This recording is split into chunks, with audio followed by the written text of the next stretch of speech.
What's going on, everybody, man? Today we have a special podcast, man. You guys want? Let me toss some flowers this way, man. This guy Loto is amazing. I mean, I grew up with this guy back in the day. I used to be a weird little kid, pick at him, you know, because he had long hair, so I would like pull his hair a little, and you know, just I don't know, man. I always wanted to be around Loto, and we got my man Loto Le'Amatefal, right? How do you say your name? You almost got it. I almost got it. Yeah, Le'Amatefal. Le'Amatefal. So you're about 80% Samoan now. I am 80%, Yes, sir. sir. Yes, Let's sir. go, dude. So how you been, man? It's been a minute. I mean, we just talked yesterday or the other day, really yesterday.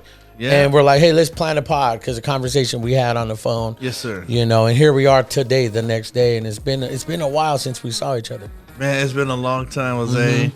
I've been super blessed, man. I mean, just, you know, if I had to use one word, it's that. I hate to sound Christianese and cliche, but seriously, man, I got no complaints, man. I'm coming off one of the best weeks I've had, actually, you know. Nice. With everything going on in my life, you know, got a lot of things in the fire, you know. And somebody described it the perfect way, man. We had a lot of years of toiling, a whole lot of years of laboring and all that, and we're seeing fruits now. We're seeing fruit now, you know. And I like that. I'm sitting here and I'm blessed, man, because I'm not only enjoying my fruits, man. I'm enjoying my boys' fruit. Yeah. You know, coming in, man, it really meant a lot to me when I brought my son here, you know, Ty, and he went quiet. Nothing quiets him, man. He don't go quiet. You know, and then he's looking around, he's like, wow, and looking at the, you know, at everything in here, and it just it meant a lot to me, man, because it shows me how good you're doing too. Okay, you know? that's what's up, man. Yeah, I appreciate that, man. I know we I mean, let's kind of like let's talk about how because we're getting all the details, man. But let's get into pretty much how long we've known each other, where, and what we used to do back in the day, man, and. You know, maybe from your experience working with me, you know, at church and all that, man. So you know, it's funny you say, you know, wanting to be around. You know, I mean, I feel the same way too, bro. I always found you and your brother, you know, super intriguing. Like, you guys always trip me out, man. You know, because you guys were willing to do anything. Yeah. Like you guys were fearless. You know. And man, like to me, I was drawn to that because I'm the same way too, you know, to a fault, you know. And so, so yeah, you know, obviously we met at church, you know, and I thank God for that, you know, because I had a clear mind by then, man. Who knows, you know, where things would end up if it was different, but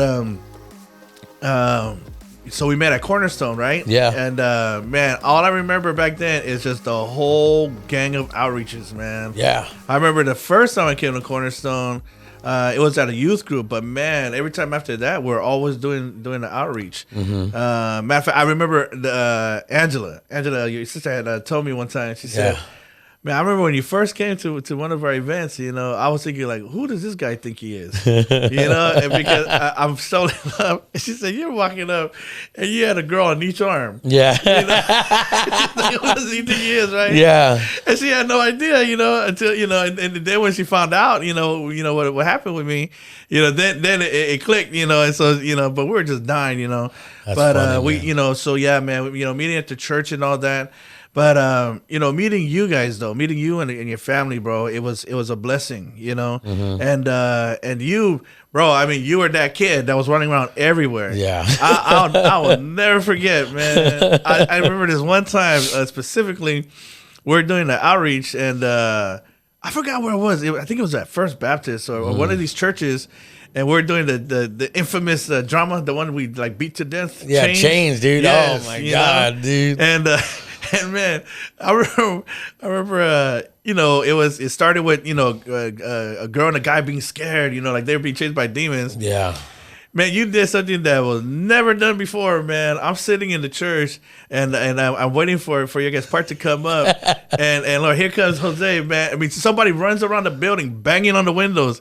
Help! Yeah. Help! You know, I'm like, man, this dude is all in, man. Yeah. You know, and I loved it, you know. And then when you guys did you know, the whole roles, you know, where it took fighting and all that. Yeah. Man, that was legendary, bro. Yeah, that was crazy. When man. you know, you and your brother, you know, like, man, you guys went at it like for real, you know.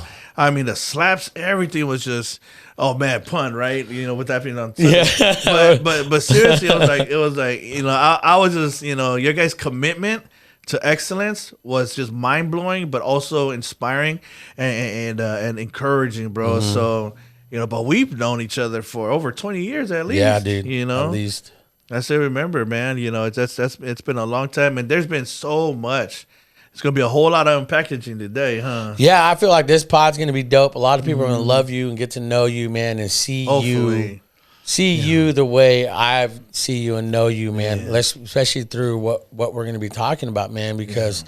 You know, I mean, this is all preliminaries. We're getting to know each other because I do remember we had Patrick Lanahan on. You know, we talked about the 5 Ps and, you know, dude, and we talked about chains. We talked about those dramas, that big old drama we did. And, dude, I remember we did it a whole week. And this was like, and it was big every night. That Wilson Theater. And real injuries, too. Yeah, Yes, I got electrocuted the first night, you know, because you had the black light and I landed, you know, I think it was Famous that came in and just clotheslined me, man, and just knocked me out. And I got electrocuted by the black lights. And Bustos, his big old size 42 FUBU boots, you know, and it's like, or his Timberlands, you know, smashing my face. And I was like 180 pounds or something like that. WWE had nothing on this, man. Yeah, God, nothing on that guy, man.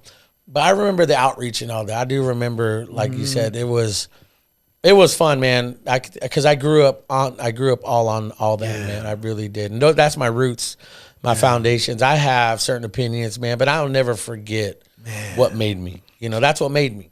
That's awesome, that made a foundation in me that I always go back to, you know. And so, and again, I've said it before, and I'll say it's guys like you, Philip, Tony, Patrick, George, Chris Escobedo, Famous, man, was it Eddie, Montoya? Yes. Com, all these guys that were Philip, Eddie, all of them. All these men that were in my life when I was a kid. You guys were in your early 20s, and you know, and to me that was like those were my examples as men in church that you know molded me today. Because there are plenty of times I would say, I didn't listen to any of you guys. You know, I was still that knucklehead, man. But yeah, I've always had leaders and men, especially men like Pastor Jerry. Man, you know, that's the GOAT right there. Yes, GOAT, sir. You know, and so again, I remember those days, and that's where my foundation has come from, man. And as I'm older now, 40 years old, man, I'm like, well, technically this is late April, about April 27th. I'm gonna be 41, son. Oh, man. I'm an old guy, you know, and you know, so again, being this age to see where I'm at now, man, it's a blessing because there's a huge part of you in my life, you know, and it's in my kids. And believe me, there are times, you know, me and my family, we have family meetings, family night. We talk about everything.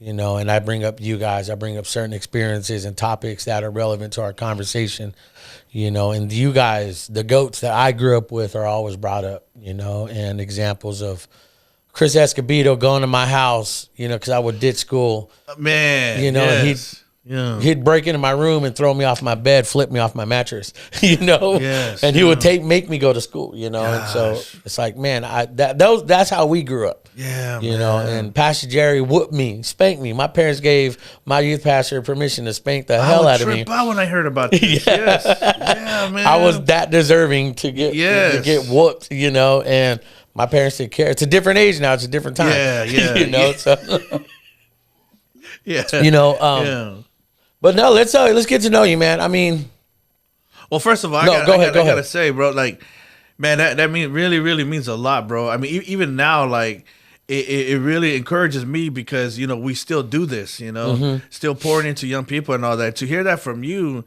man, it's amazing. Like I said, walking in here, man, and just seeing you enjoying the fruit of your labor, you know, and you have your wife, you got the kids, you got the family, you know, and it's like, it's such an awesome blessing for me today because I'm pouring into a Jose right now. Yeah, you know, into a lot of Jose's right now. You know, and it's like, man, you're the win. You know, you're the victory. You know, and so it's so awesome. You know, it encourages me like, man, there is an end to this. There's a good ending to this one. You know, to doing this. You know, and you know, and like I shared with you, you know, over the phone. You know, man, I was really honored, when you had asked about coming on here, because I listened to the podcast, and I got stuck, man. You almost got me in trouble, man, because you kept me up all night, and I was listening to the episode with you're talking, by yourself, and about the why and what, why still here, and the name and the history behind it and your heart behind it. Brother, it was so awesome because, man, we haven't talked forever, but man, I got to hear, that, the you that I know. Yeah. And that was the shepherd, because, I'm talking about the time when you were pastoring kids, and you were, and I remember like the joy I would hear in your voice when you're talking about being at families' tables, talking to parents, and just celebrating their kids, and then being there when their kids weren't doing so well, and that's what I heard, bro. I heard the shepherd that always protects, and will do anything and everything to defend, man, and I was just like, man, there goes my boy right there, man, and those things like that, like, it just makes everything worth it, makes, not that you were a whole bunch of work, 'cause, bro, you were an amazing kid, you were an amazing brother, I can't even call you kid, you're not that much younger, but you were of a younger generation, and like, it's just, man, it just, again, it reminds us that this is worth it. And you're a fruit of that. You're proof of that. Yeah. My heart was broken. I didn't even know that you were so sick, and just near death like that. And I believe that you had died the first time you got it. It's crazy because, that it kind of, I was thinking, it's like having a broken bone versus a fractured bone, right? Yeah. And like that broken bone doesn't hurt as bad as that fractured bone, and it's like, it sounded like being near to death was a lot worse than actually dying, that moment, Yeah. And so, man, for you to come back, and again, we all have our stories, and man, it's a beautiful thing, man, to be on this journey of ups and downs, of left and rights, man, and just having somebody at the end still telling you, come on, you can make it, you can do it, because we're not perfect, I was thinking earlier, so some folks were just saying some encouraging things, and I really thank God for that. But here's the thing, bro. I thank God for everybody that said, sends in the message, man, I love you, bro. I love you, bro. I love you, bro. And I get it. I'm with it. But in the back of my heart, I'm like, they don't really love me. They love what they know about me. They love the me that they know. Yeah. Because if they really knew me, yeah. Man, bro, I don't know. I don't even know if they would stick around because God done delivered me from a lot of things and still doing it, still delivering, and that's why I'm so in love with God, bro. Like, because He knows me. Yeah, He still loves me. Like, He knows all of my trash. I don't mean to get all preachy, speak on it. Man. It's so awesome, man. That He's so careful with us, man, and it's like, we're like the worst prodigal kids, man. We will take everything from them and go to the far land and spend it on everybody else, man. Just have a blast for everybody else, But yet, man, when we get to that point where, man, I need to go home, we turn around, we walk back. It's so crazy that our Father God, He ain't in the backyard or in the house doing the business work or on the desk, taking care of bills. No, He's sitting on the porch. Sitting on the porch just looking out for us, man, and I can't wait to just, get into this, man, share my story, my journey and all that, and you've always been a blessing, bro. You were always one. A lot of people don't know this, man, but you're kind of my ace in the hole. You've always been one that I could call, you know. I remember, when I first took up the job, as youth pastor, I'd say, man, I need to call youth pastors to see how to do this. Yeah. And you're the first one that I called. I remember that. You're the first one. That was the same thing with the podcasting, but we'll get into that. Yeah, I remember you called, man, and we were at a tough time at that particular time because we were in Selma. And, to me, to hear that, I was like, I told my wife after, I was like, Loto called me for advice. I didn't know if it was like a joke or I didn't know, to me, because I'm so used to, it's like a whooped dog, man. That dog can get whooped for a year straight, but yet every pet, every affection, every, someone trying to, like cuddle it or whatever, it's like it doesn't know, am I going to get hit? Am I going to get hit? And where's the abuse coming? That's the way it was. And mentally, I didn't realize how mentally messed up I was. Wow. And, but when I heard your words and I felt, I opened up my heart a little, my doors, of my soul. And it was like, no, he was actually speaking, life and, and that really, and God showed me like, no, that's what you're doing. You're making the impact. You're not just having a simple plain youth ministry like everyone else, and you actually, we take it serious, and so again, I remember that conversation now, man. That conversation I was sitting in my room because we were in a small little apartment here in Clovis, and I was just like, man, that phone call just happened. And dude, I'll be real, after that phone call, like me and my wife, we were in the transition in our whole life, in our whole household, and God really started speaking to me about taking care of the little things. And it's like we have this apartment. It's nice, really cleanly, but it's just too packed. So we had to declutter our life physically, literally, mentally, spiritually, all this stuff. And when we did that after that conversation, bro, that's when like a few months later, we got an opportunity to get this house, and God just started. Praise God. He started telling me, it's like, look, man, I'm true. My word says this.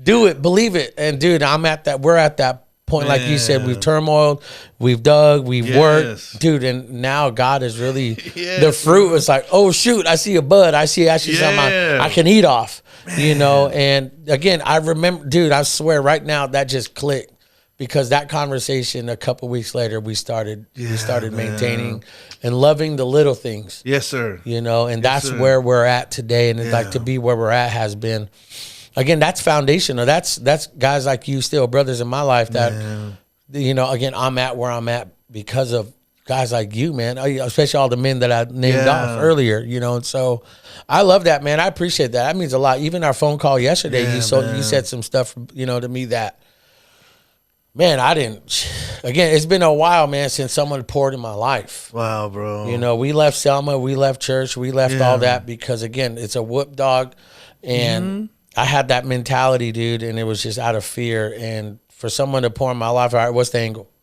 What's the angle? All right, what are we trying to get out of me? What's the what's going on? And dude, that's how bad I hear was, you, man. And to get over all that was tough, man, because it was just me, my wife, my kids.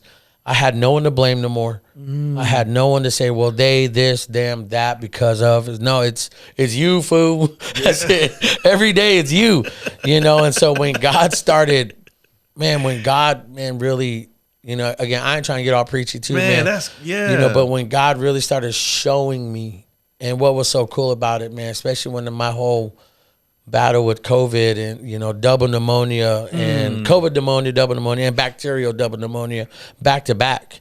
God really, he was just a gentleman. He was a loving, man, bro. He not once threw things in my face. He not once tried to told you I was right. Told you he didn't. And I was like, when I pray, I told this story this other podcast we shot, good friend of mine, I talked about an experience about, we preach about peace that passes all understanding. Yes. We hear that so many times, but yet do we know it when you're in the thick of it? Man. I'll share the story again, and you guys probably heard this again, but I was in the hospital by myself, and I didn't know this happened because, again, my memory is so shot. You have a lot of PTSD with what happened to me, man, and I black out. My brain just... like I'm in mid-conversation like this, and I'll remember what happened to me. Something happened. And I was in the hospital laying in bed. I felt this evil, heavy, dark presence, demonic, you would say. Yeah. I couldn't get up. I'm hosed up. I have all these things keeping me alive, and I couldn't get up to the sink to put cold water on my face. I didn't shower for like 2 months, so of course I feel filthy. And, I'm not eating. I didn't eat for 3-4 months, and I like, God, I got to get up. There's just this... nurses come, leave, do their job, and I'm there by myself all day, not sleeping. So I was like, God, I got to get up. I'm going to drag all this stuff with me. So I got up. Yes. I'm passing out a little because I couldn't breathe. My oxygen levels are dropping. I just got to get up. So I get up. I finally walked from the bed to the sink. It's not far. It's like 10 steps. Man. I couldn't do that, but I get to there. I'm leaning, suffering, like just trying to catch my breath. I put cold water on my face. I don't feel the cold water. And I'm sitting there looking at myself in the mirror. I don't recognize myself. I feel and see the dark presence in that room. I'm like, God, your word, man, says you give me the peace that surpasses my understanding. I was like, you said that in your word. I'm like telling myself this in the mirror. I'm like, God, you said this. Your word said that if I ask anything in your name, I'm going to call you out. Yes, you either do this or you're a liar, man. Yeah. And this is for nothing. You know, I got real. It was a one-on-one squad, man. And it came down to, look, you said this, bro. And that's where I'm at. That's why I'm so heavy on, like, I'm a man of my word. Yes, sir. If you're going to call me, call me. Yeah. Jose, I'm going to text you.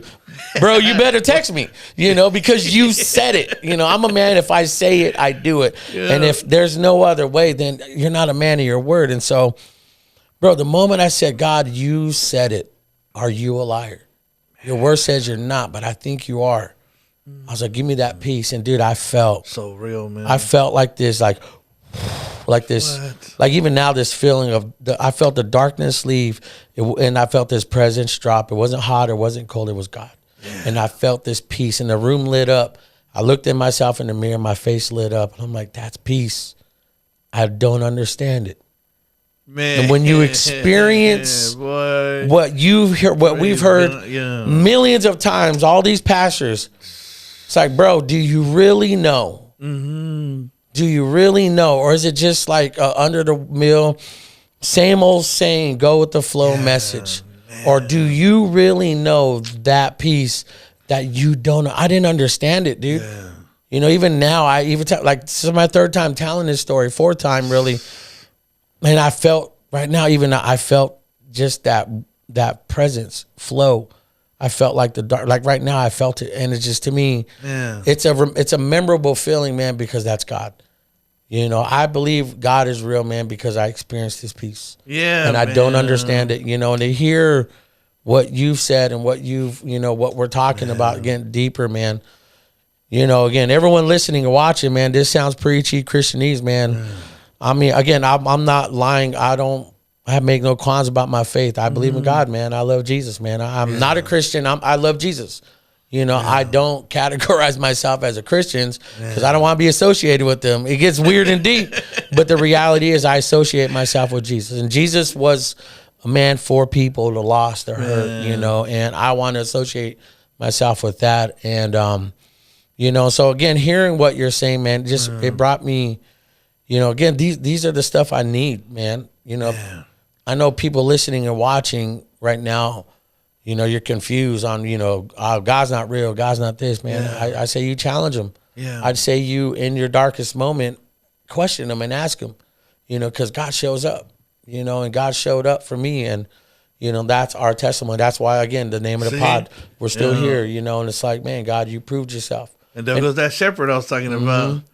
That's insane, man. You know, when you said that blessed me, dude. And man, you know, to me that was like that. God just Oh, I meant it though. Yeah, bro. Yeah, I appreciate that. It felt good hearing it because like there's nothing like seeing a loved one, you know, just running in their lane, man. Yeah. You know, running, you know, in their calling, you know, and all that, you know, and even for those that are listening, you know, you did know God's peace at one point, man. Get to know it again. Get to know that crazy, unexplainable peace, man.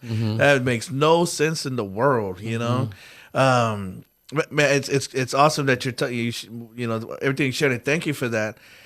And man, I'm with you, man, because that's exactly what I experienced. You know, at the point of the change point in my life. Yeah, I mean, let's talk about that. Yeah. So you know, I don't know how far back we want to go, you know, but, you know, it was February day back in 1998. Just kidding.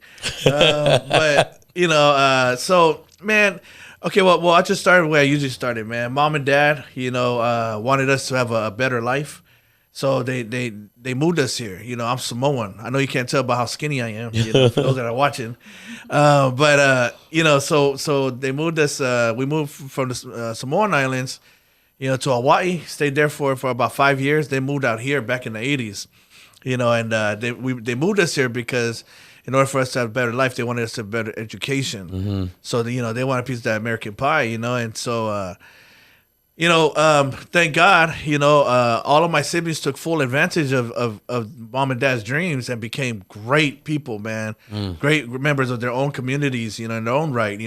I got a brother that did social work for decades, I got a sister in administration, in the community college up north, and just, they all took full advantage of it. Unfortunately, man, the youngest boy, chose a different route, and like a lot of young men back in the 90s here in Cali, I chose the streets, which is really crazy, getting caught up in gangs and drugs, because I actually grew up hating all of that.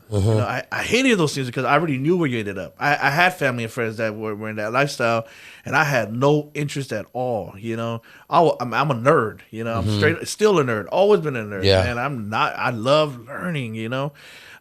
So as a kid in elementary school, man, I'm hitting honor rolls. I'm hitting the books, man. I love learning. I got this big plan. I'm going to be a doctor, a lawyer, or an NFL player. The other two don't work. Yeah. Here's a problem, though, Jose. Like many of us know that, hey, it didn't matter how much I hated gangs and drugs. The problem is I kept hanging around it. I kept surrounding myself with it. I'll never forget, man, what a lady told me, the nana. Yeah. Every hood, I don't care what color you are, what hood, what hood you're from, every hood got a nana. Yeah. There's a nana in every street, So I remember Nana was looking at people I was hanging out with, and she said, Loto, you better be careful, because if you keep sleeping with dogs, you finna wake up with fleas. And I remember I got so mad at her, man. I was like, what are you calling my friends and family? I was really mad, But I was even more upset. I was like, how dare you think that I'm going to end up like them? I'm too smart. Man, you see my grades, man? I'm going to be a doctor. I'm not going to go banging and all that. I'm not going to do that. I'm never going to get, next thing you know, man, I'm waking up, itching, scratching, drinking, smoking. Now I'm even sniffing, bro, and I'm all in. I'm all in. I never want to do anything halfway, That's why you'll see me, catch me on a Sunday morning, man, hands up, ready to go, It's either go all or go home, like they say. But man, so I get caught up, in all of this stuff, man. One thing led to another. Chasing this dream, supposed to be this banger. And here's why I really got involved with gangbanging. It's not just being surrounded. I'm not one to pull the social card. Oh, man, it was my environment. No, nobody put a gun to my head. I made my own dumb decisions by myself. But my thought behind it was I've always prided myself on being the best friend any guy could have. Like, I'm going to be your best dude. I'm going to be reliable. I'm there. Whenever you need me, I'm there. I'm never going to let you down. And man, talk about unrealistic, goal, Yeah. And so, man, I prided myself on this. The thing is, again, I'm hanging out with people that gets involved with this stuff. So they're getting in trouble. I'm in the classroom. I'm doing homework. I'm doing classwork, And then I figured out, like, man, if I'm always going to be there for them, if they're getting in trouble, how am I going to be there if I'm in the class? The only way I can be there for them is have to be with them. Yeah. And if I'm going to be with them, then I got to do what they're doing. So this whole thing was getting involved with gangs was so I could be with my boys and be there in case they ever got into some trouble. Yeah. So there goes the books. There goes my education. There goes everything else, man. And man, so now, okay, I got to bang. So I remember the day I chose to become a banger. That day, I made a contract with myself that, man, today I'm a dead man walking. Wow. Like, there's no more me. I belong, I belong to this. And like, because I knew the cause, like I said, man, I got, I knew where it ended up, and so I knew, and I made my mind up that I'm dead already. There's a bullet out there with my name on it. I had no idea how prophetic that was, bro. Wow. I didn't know I was right, Yeah. So man, so I'm in this, man, I'm banging, and I'm, again, I'm going 150 because that's just how I do it. It's, and so I'm chasing this dream and I'm getting everything I want, right? And it's like, and I always use the analogy of climbing up this ladder, and I'm climbing up this ladder, bro. I'm climbing this ladder, and man, like, don't get me wrong, it wasn't just all gloom and doom. You've seen me share my testimony, acting stupid, with dancing and all that. But it was true, man. I used to love watching, ladies forgive me, but I used to love watching girls dance. That was like my favorite thing of being out there on the streets. Yeah. Wasn't drugs, wasn't it? For some reason, I just love watching girls dance, and I love dancing myself, and all that, but then all of a sudden, bang, So, anyways, man, I get to the top of the ladder just to find out how much of a fool I was. Because I found out that at the top of the ladder, there's no party. There's only room for one person. You know, there's no party up there. I realized real quick that all the fun, all the glory, all the fame was on the way up. But now that I'm top of the mountain, now you gotta defend the mountain. Now you gotta, it's no longer for fun. It's for keeps now. And this is so sad, bro, because man, I loved everybody, man, growing up. I was friends with everybody, man. But when I chose sides, I had to let friends go. I had to cut people off, And so when I got to the top of this ladder, that I thought I wanted for myself, I looked around and I saw that there was nothing there, man. And I was just destroyed. Not just because there was nothing there, but I realized everything I gave up for it. My education, my friends, my good relationships, big old bright future. I mean, man, it hit me. Dang, I threw all that away. Yeah. For nothing, And here's the thing, though. I got to take a step back because, a lot of people who's not from this life, they look in and they think like, man, how stupid, man, they're wasting their lives. Yes, you're right. But for us that's in it, think about it. There's people that tells us, these fools don't care about you, man. They're gonna be there when the party's on, but they don't care about you. Yeah. You're telling me this about a guy who just took a bullet from me last week. What you mean you don't care about me? Yeah. You're telling me this about somebody who literally gave everything up, to look out for me, to make sure I had clothes on my back, How can you expect me to believe that he doesn't or she doesn't care for me about me? It's this sick kind of love, But for us, it was true love. That's the love that we knew. I had no idea that there was a real love out there, because by the time I got to the top of the ladder, another thing happened. I was convinced this whole world was a lie. I was convinced that everything is a lie. And so I would look at all these other people climbing their ladders, right? Business ladders, corporate ladders, all different, whatever their ladder was, man, they're chasing their dream. And I'm laughing. I was like, you're so stupid. Yeah. You're going to get to the top of that ladder and you're going to realize it's for nothing. There's nothing up there, man. And so I was just really jaded, bro. I was so mad, man. Just so bitter and so resentful. And I blamed everything on God because, look, I did know about God. My family is a church, godly family. And I thank God for my family. And we used to go to church. I always tell a joke about, I've always had religion in my life. I wasn't a Christian. It wasn't Catholicism, Buddhism. It wasn't that. Yeah. It was parking lotism. Parking lotism is when you wake up, right? Sunday morning. Not because of the alarm clock, but because your mama slapped you in the back of the neck. Because you're going to make everybody late, So she drags you, throws you in the shower, then drags you to the closet, get dressed up, and then drags you to the driveway and throws you in the minivan. Yeah, I said minivan because I'm Samoan. Right? Kid Frost told everybody, all the homies owns old riders. I'm here to tell you right now, all Samoans own a minivan. If somebody tells you they're Samoan or any kind of Polynesian, do yourself a favor, go check the driveway. Come on. If it ain't a minivan, it ain't the real thing. Yeah. Man. And if it's an SUV, it's stolen. I promise you or it belongs to the neighbor. He was drunk. He parked in the wrong driveway. That's funny. So mom drags us, to the car. We take off. Pull up to the church parking lot, park, the van, and they reach in, grab their Bibles, and go into the church house. I'll grab my bag, my bottle in it, and kick it out in the parking lot every single Sunday, bro. Wow. Faithful parking lotism. And I learned, there's 3 things I want to share real quick that I learned sitting out there, because I knew about God, I just really didn't know Him, but I knew enough to be dangerous. And here's the 3 things I learned, man. I heard the preacher man say, God is in control. And that's exactly why it's God's fault my life is so messed up. Wow. Because if He's in control, then why doesn't He change anything for me? And then, He said that God loves you. Well, I'm pretty sure He loves me, but I know for sure that He doesn't love me like He loves those people in there. Church folk, people that got all together, kids across the street that got whatever they want. It's like I know He loves them, more. And then God is fair. It's like, God is fair.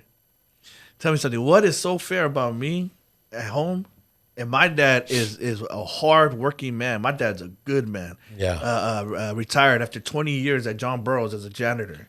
Put his whole blood, sweat, and tears, into raising a good family. But we still couldn't afford brand new anything.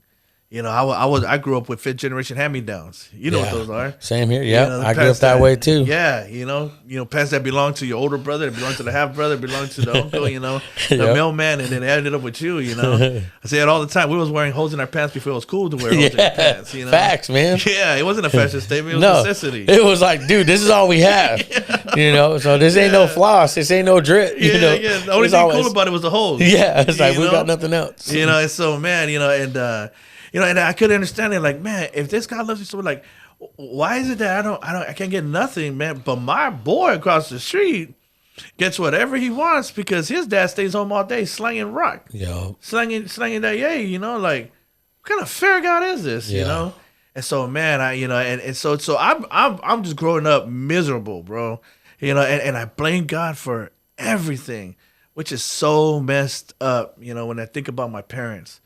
Because they gave me everything. Mm-hmm. They gave me the best of everything, man. I had to tell my pop one day, it's like, Dad, if you blame this, what happened to me on you, don't, because it's not even your fault. We didn't have a whole lot, but you always gave us the best. You always gave us everything, Man, if you're listening right now, man, I want to challenge you, man. If you feel a little bit that your parent, blames themselves, for something you did wrong and it's unfair to them, you better let them know. I had no idea, bro, how much that meant to him.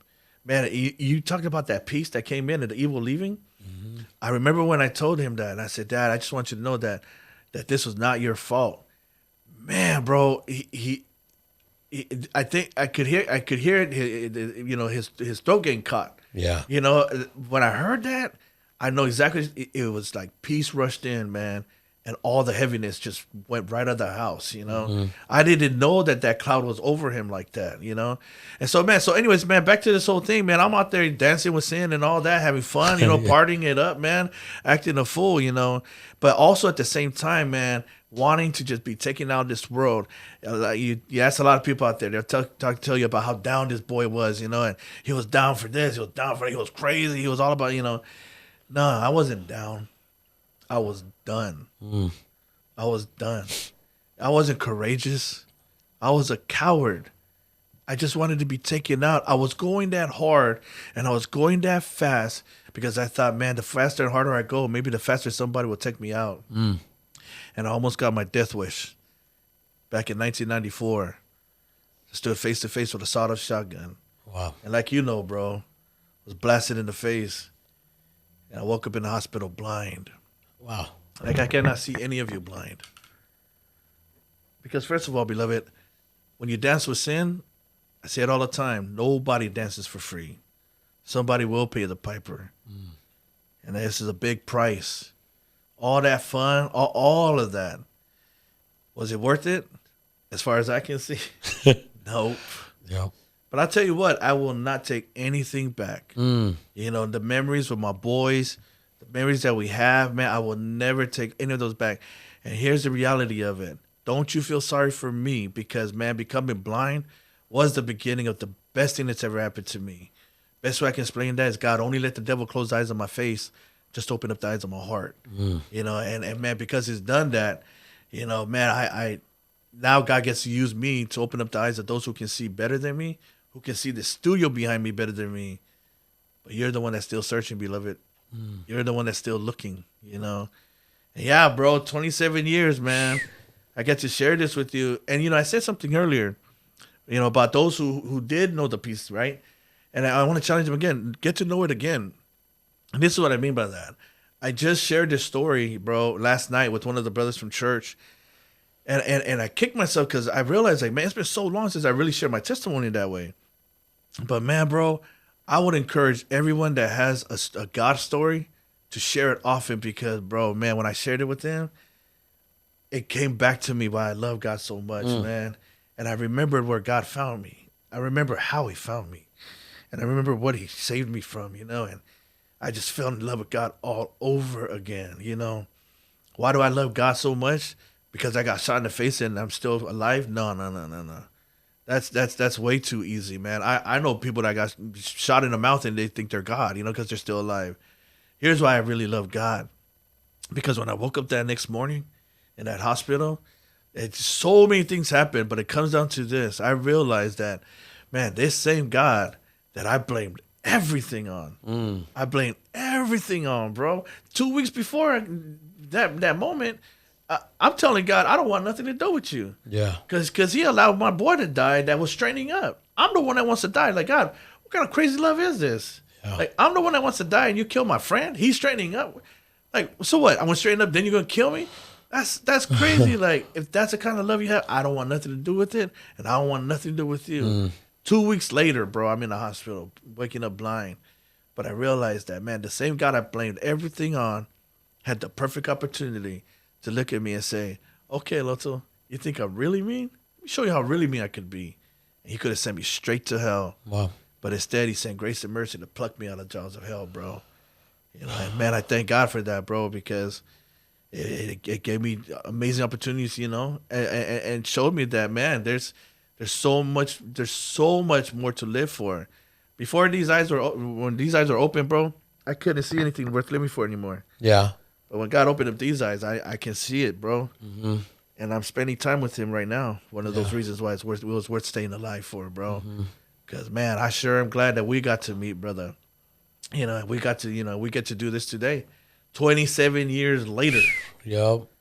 27 years later, bro, so thank you for letting me share that part of the journey, man. No, that's always been, again, when I talk to people about you, my experiences, it's hard to tell your story or talk about you and tell people now, dude, this is going to be out there and everywhere, man. And, praise God. It's growing. The show's growing, man. The interactions are real because, when you hear a real story, a real issue, a real experience, that's where I tend to start leaning to now, speaking from experience. Yes, sir. Start speaking from not what's typical motivational, what's typical regurgitated by Furtick and all these other clowns. And to me, it's like, y'all don't know. Your part, but after a while, y'all sound the same. But when you speaking what you spoke, talking about your experiences, man, your testimony, it took me back. Man. It took me back to really, like you said, God's love, man, and how much he loves.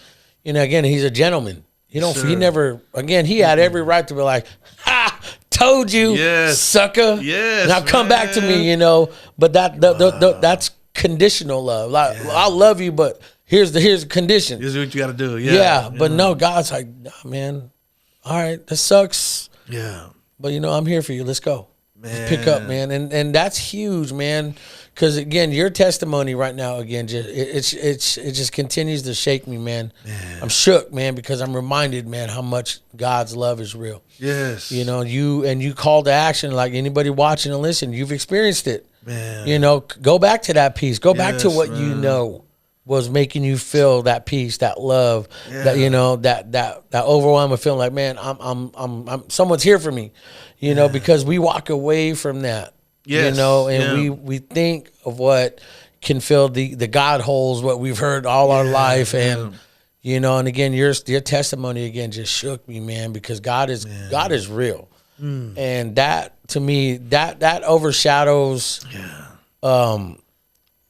a church, any type of religion, that overshadows anything, man, because that's the actual essence of like really the experience of God, man. That's real, and so I think that makes sense, man, because again, man, what's the Bible say, man? You'll be saved by the word of your testimony, man. And our testimony is like, dude, this is our testimony. This is yours. Man. And I want people to be saved and reached by your testimony, mine. You get your son out here. You got my wife here. Shout out, wifey. I'm sorry I didn't give you a plug. I always do this. Man, I'm getting slapped 44 minutes later. Oh, yeah. And we got the director, producer, and wifey, But that's what I'm saying, man. That's where I love to speak from, man. And I feel like what the show has done is that people love that real experience, because we're speaking from our heart. We're men that talk about real issues. We're men that actually know we have issues and don't lie behind, or I have this position or I'm this status in life and this is who I am. Y'all can't know the real me. And I'm putting my stuff out there, man. And people just like, my buddy was like, dude, show's good, everything's good, but are you sure you want to put that shit out there? Sorry, but that's how we said it. I was like, yeah, man. He's like, well, all right, man, if that's what you want, but because we have people listening that tell me, that message me, and they're like, bro, that show, that podcast you talked about with so-and-so, or you, Johnny, the guest, whatever, man, they're like, that's real. That's real. Yeah. No one's talking like that, man. And, like you asked me, yesterday, you're like, about the podcast. Well, you guys started one. What do you think we should do? So honestly, man, you need to talk about what everybody's not talking about, because everyone can talk about the same thing, have a podcast, have a show. Oh, we're doing, no one else is doing. Sucker, are you really doing it? No, you're just regurgitating what these guys are doing. And so when you put this out on the line, when you put you out, like, man, I liken it to Jesus. Man, that boy was fully exposed on the cross. He put it out there, man. He's like a man, dong and all, just flopping around. It's real. It sounds funny. It's like, what the hell? Jesus had a dong. It's like, we didn't know. We don't think like that. But it's like when you speak like it, that's how exposed and vulnerable he was, and spiritually, emotionally, and here on the show, that's what we do. I'm starting to see that. When talking to you and talking to others that I've hit up, just getting some counsel before we dive into this. That, man, it sounds to me like a good podcast, is just like a good Bible study, and so like I'm learning now two things, man. Discipleship, to me, man, discipleship, breaking down in 2 words, is just walk with, right? Whoever you're discipling with, just walk with them. That's it. Just walk through life with them, But Bible study, though, is a combination of perspectives, and so it's kind of like, You're going over this scripture. You're going over this one verse, and let's say that verse is an accident that happened, but you got 4 people at the table, and so you got 4 different corners. So Bible study is kind of like, hey, come over here, come to my corner, come look at look at my corner, and so like now you got these 4 different perspectives, and it's awesome because you're not just left to your own perspective. Now you're seeing like from this angle, that other angle, so it just creates this big old picture of God's, whatever the verse is talking about, whatever's the heart of the verse. But now you just see this amazing, humongous picture, like that you couldn't see by just standing there by yourself, you know. And now you're sharing, perspective. You're sharing, information, And with that information, man, you're getting this big idea or this big old picture, And so, like you said, man, so it's thank you for that, stay true to your corner of the accident, because nobody can tell it like you. Yeah. You're the only one that experienced it like that. Like, nobody can live your story, you know. It's already taken, you know. And so, man, and that's, so yeah, when you had shared that with me, it's like, man, I'm starting to see now. And I just, I'm kind of wired up on this right now because, we just had a good Bible study with another part of my life now, bro, which is a juvenile hall, which has been just, amazing, man. So I know that we want to talk about that, but I don't know what order you want to go in, man, because we got a whole gang of content. Yeah, let's go with the flow, man. See where it goes. And that's the thing, right? There is so much content, you ain't got a copy. Yeah. You don't have to be a copy, you know? Like, there's so much authentic, stuff that we've been through, And that's the thing, like, for me, I don't want to hear what somebody else went through. I want what you want. You tell me, what you went through, you know? Because if I have questions, then then you're the only one that can answer them, Yeah. So, man, but yeah, bro. So what is your you guys have a name for the pod yet? You guys have something planned out? Is it G14 classified or it's G10 classified? G10, well, okay. It's down low. But no. It's called Overflow, because by the time this is released, I think it'll be out. Yeah. But yes, it's called Overflow. Tagline: the extended conversation. So you'll find it under Overflow EXT. Okay. EXT. We got a website and all that. Got the platforms and everything ready to go. But yeah, bro. So we got the podcast coming out. But with my experience, and like I said, man, becoming blind was the beginning of the best thing that's happened for me. Yeah. Because it's opened so many doors. One of the best things, is this beautiful Jaina, named Maria, Shout out, white. Married the most beautiful thing in the world, and God, I think heaven sent us the 5 loudest kids. Get rid of them. So they my man's proud right there too. Look at that, flex on it. Flex on it. And then, man, and I've been blessed, with just amazing family and community, amazing church, man. And man, I really want to get back to what you were saying earlier about the group of guys that you were blessed with and that God surrounded you with, And for me, that just super highlights the importance of community. Whether you want to call it church, whether you want to call it a group or mentors or whatever it is, what a highlight on the importance of having people, man. That's what's up. And having tribe, right? I know a lot of people want to make that a bad word nowadays for some reason, but really, man, I thank God because I can't do this stuff by myself. And God said it from the beginning. He said it from the beginning. It's crazy. So he creates the whole world, and he says, good, good, good, good, good, right? Then he makes man. And he says, man, great, right? But then he takes a second look at man, and what does he say? Oh, snap. It's not good for this dude to be alone. Yeah. I better get him some help, And so, man, God said it from the beginning, man, that we all need each other, And so the cool thing for me is I went from a not so healthy community to a healthy community. Now, is it a perfect community? Of course not. Yeah. Here's the thing about these kind of communities, church, ministry, whatever you want to call it. It's the running thing. Like, ministry is perfect, is great, except for the people. Yeah. And this is true. Yep. But here's the thing, man. Ministry is people, know. But I thank God, man. I've been able to run with the best of them, man. You mentioned a whole slew of them, man. Lenahan, Bustos, all these, man, my best friends, know. And Philip, all these guys, man. I don't know if you met Brandon Daniels, man, amazing guy. I remember him. Luke? Yeah, I remember. Yeah, I all remember. these guys, Luke, man, just Omar, stunners, man. Ompy. Yes, man. And so, man, and with that came ministry. Out of these communities, came ministry, man. Been able to do a lot of great things, man. Short-term missions trips and all that. But right now, our baby is juvenile home.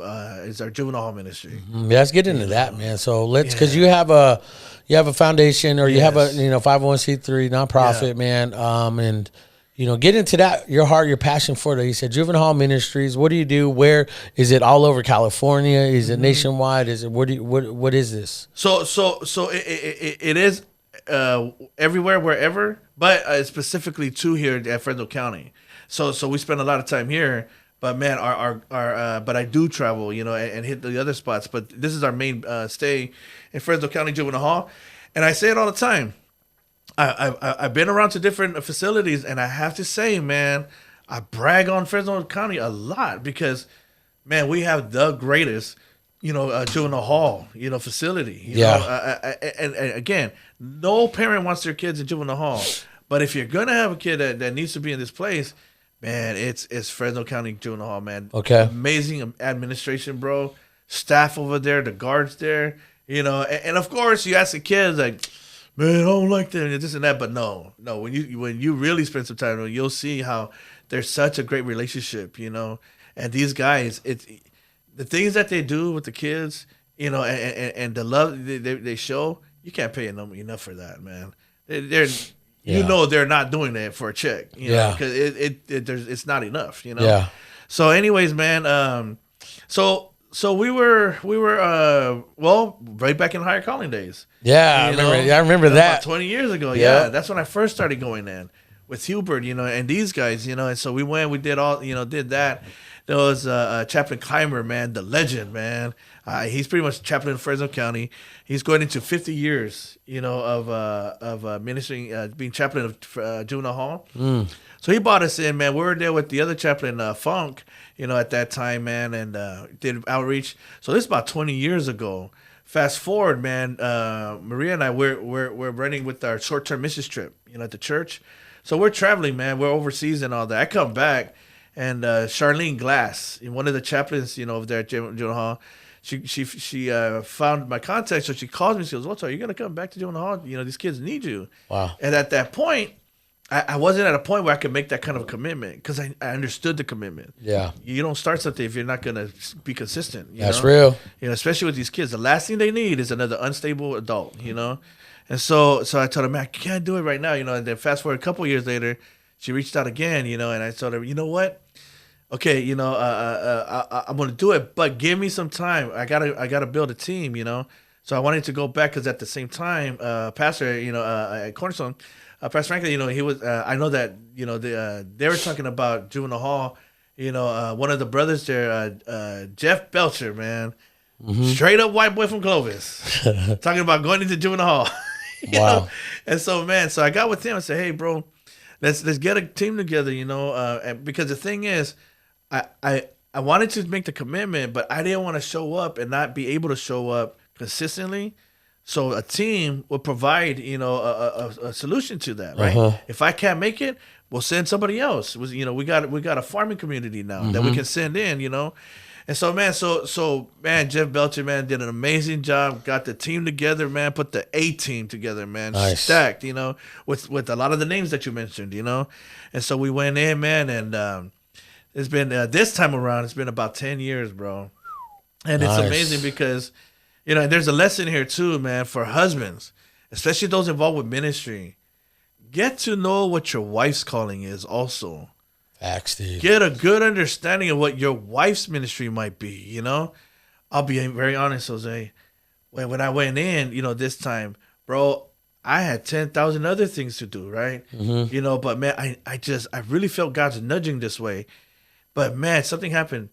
I started to see it in my wife, I started to see like, wow, she's really taking to this, which is ironic because she was not feeling it at all, man.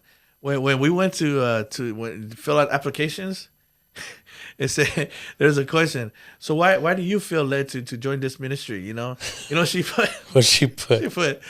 I don't. My husband's blind. I'm just here to walk him around. Wow. Yeah. Wow. That's just Maria though, right? Yeah. Man, bro, now you cannot get her away with a crowbar, bro. Nice. I mean, she loves it, man. And I remember I caught that, and I'm like, man, I better invest in this, and I better, get with this, man, because this is her lane, And I thank God so much for it, bro, because you talk about fruit, man.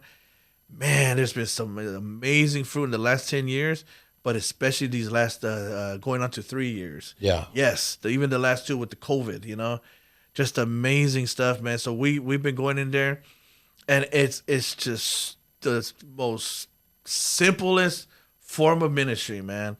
One thing that when I talked to Jeff about at that time was that we wanted to provide something they weren't getting. So Juvenile Hall, they get tons of programs, and they get a lot of ministry in the form of Bible study. Yeah. But one thing they weren't getting, in this particular Juvenile Hall, was a Sunday morning worship experience. So we knew, I know for me, man, that helps me a lot. It really means a lot to my walk. So I said, man, let's offer them that, So we started with that. We just literally gave them a worship service where we go in and do just like Sunday morning at any church practically, Oh, man, Opie, man. Luke on the guitar. Opie, man. Oh, you talk about if you want to see kids change and respond in a way they're not used to, but they can't help, introduce them to real worship. Especially coming from Omar. Man, That boy, you can't replace that boy him, man. brings a different Shondo Yes. fire down, son. Yes. No, and Like you're 100. right, bro. Facts. Man, Luke starts playing, Omar starts singing. Bro, man, there were times where, man, you had kids never been in church, but for some reason they know to raise their hand, but they're like kind of like doing this kind of thing. Like, they're like just, low key they don't about know it. what. Yeah, they don't know. They just know they got to raise their hand. They really don't know how to do it though, and it just really just encouraged us, man. It's like, man, look at that, man. You can really see the spirit rising and coming to life, bro. And man, and so with that, consistent. Yes. Went from, that Sunday, went to 2 Sundays, every month and just stay consistent. Man, I'm telling you, bro, Juvenile Hall is the best kept secret of youth discipleship. These kids are so hungry, bro. Then we moved to Bible studies Monday nights. Man, just this last Monday night, bro. I'm just about to jump out of this chair, man. So we're at the table, man, and we bring a new guy in. So we're training a brother Justin. And, so we start our Bible studies with prayer, and then we do a 30-second, 60-second check-in. Yeah. Go around the table. How's your week going? How you doing? I want to know who and what I'm speaking to. So we're going, so we're getting started, and the kid goes, wait, hold on. I'm like, what happened? Because Jimmy told us to bring a verse, that means something to us, Wow. last week. And we're like, oh, wait, he gave you homework? It's like, yeah. I was like, well, did you guys bring it? Man, bro, those kids straight brought their own verses. Wow. First kid, Romans 12:2. Be no longer conformed to this world, but be transformed by the renewing of your mind so that you will know the good and perfect and acceptable will of God. Second kid, Joshua 1:9. Be, haven't I commanded you? This is my command. Be of good courage. Be strong. Don't be afraid. But man, bro, it was the third kid. Straight dropped it on us. Proverbs 12:25. Anxiety makes the heart heavy, but a good word turns it around. And we're just like, man, isn't that the perfect scripture for the times we find ourselves, And it was just amazing, bro. So these kids are actually doing half of the Bible study. We didn't even really have to show up. They could have done it by themselves. Yeah. But we've learned that that's the measuring stick. I call a lot of people, bro, because I'm dumb enough to know what I don't know. And I'm dumb enough to know that I need help, So going into the whole nonprofit thing and all that, I called one of my friends and you guys for Juju's. So they own Juju's, man, and I called him because he does a lot of nonprofits, stuff. They're well invested in it, and so I asked him and I told him, the story about Juvenile Hall, and man, I'll never forget the nugget he gave me, man. He said, Loto, what's your win? So I told him my version, which I forget now because his blew it out of the water. Yeah. He said no. He said your win is when they don't need you anymore. That's how you know you win. When these kids don't need you, they want you. You don't sever that relationship, but when they can stand on their own feet, and when they can get into the Word of God by themselves, and when they have their own relationship with God, bro, that just blew my mind, man. But it brought it into perspective. It did another, and it really touches something else that I've talked to you, about before, and learning lessons from past. Yeah. We ran some great youth ministry. You gave me some good advice, bro, when I called you about youth leadership and all that, and that was not every youth ministry is the same. Yeah. Not every youth is Christ driven. Not every youth group is Cornerstone. Not every youth group is First Baptist or Cross Point or any. They're all different, and you have to know that, and you have to accept that, huh? Yeah. You got to own it. You own it, man, because again, that's when you know your audience. That's when you know what's needed, man. Dude. We just started going back to church, I would say almost 2 months ago, and it's been a minute because when I left Selma, bro, I had a few churches hit me up here in Clovis because they found out, hey, we need a youth pastor. I'm like, no, I left this for a reason. Cornerstone, 500-600 students we ran. We left Cornerstone. I started working. I won't say the name, but I have to bleep that. But that's a testimony I'll tell you after too. So went to worship center. There were Marty and Rod. Dude, we were running 1,000 kids every week. We had 9 buses going out, so we were running conventions every week, man. And so we had that, and then we left worship center and started Christ Driven and with Marty, and then that was a planning church, and then we finally left Fowler to go to Selma, man. I started running youth ministry there. Same thing happened, 200, 300. Then after that, left Christ Driven, went to TMP, and the same thing happened, man. And so my experience, dude, I've been with 5 students and I've been with 1,500 students every week, And so when we left and finally I had to dump that off, I left, dude, people were hitting me up like, oh, this guy, we need this guy. No, you don't. I'm messed up right now, man. Because of ministry, because I'm doing God's work, or I'm getting paid in heavenly glory. And it's like, but my family's suffering, but I'm doing God's work. But my wife, like you said, what's her calling? What's she doing? So my whole thing when we left is that I had to find, because I can relate to anybody. My wife knows that. My wife knows I connect with anyone. But I found out when we left ministry, all the hype was done. I had no way to relate to her. Wow. And it's like, and that's what I told you, relate. Finding every church, every ministry is different. Every place. I was like, but if you can't do that, John, at home, then what are you doing? And that's my problem with ministry and churches now. So now that coming back into a ministry now, a church, I think I have a different perspective, man, because it's no longer a position. It's no longer, dude, it's actually, what are we doing? And I'm actually questioning a lot of these, well, this pastor I've been talking to, I've been questioning kind of like, all right, where's your fruit? Well, nah, man, that's your reasonable service, son. Reasonable service. Yes, that's good. Where's your fruit? Why are you going to heaven, sir? Huh? And it wasn't like confrontational, man, but I get hyphy about it, but I ask myself that question every day. And bro, the impact I found out how much God used me, man, is when I had about 482 people text me, DM me. And all they said, Jose, you changed my life. I remember how you treated me. I remember how you were there for me. And I want to pay that back. And dude, that humbled me. And my wife's like, that's your fruit.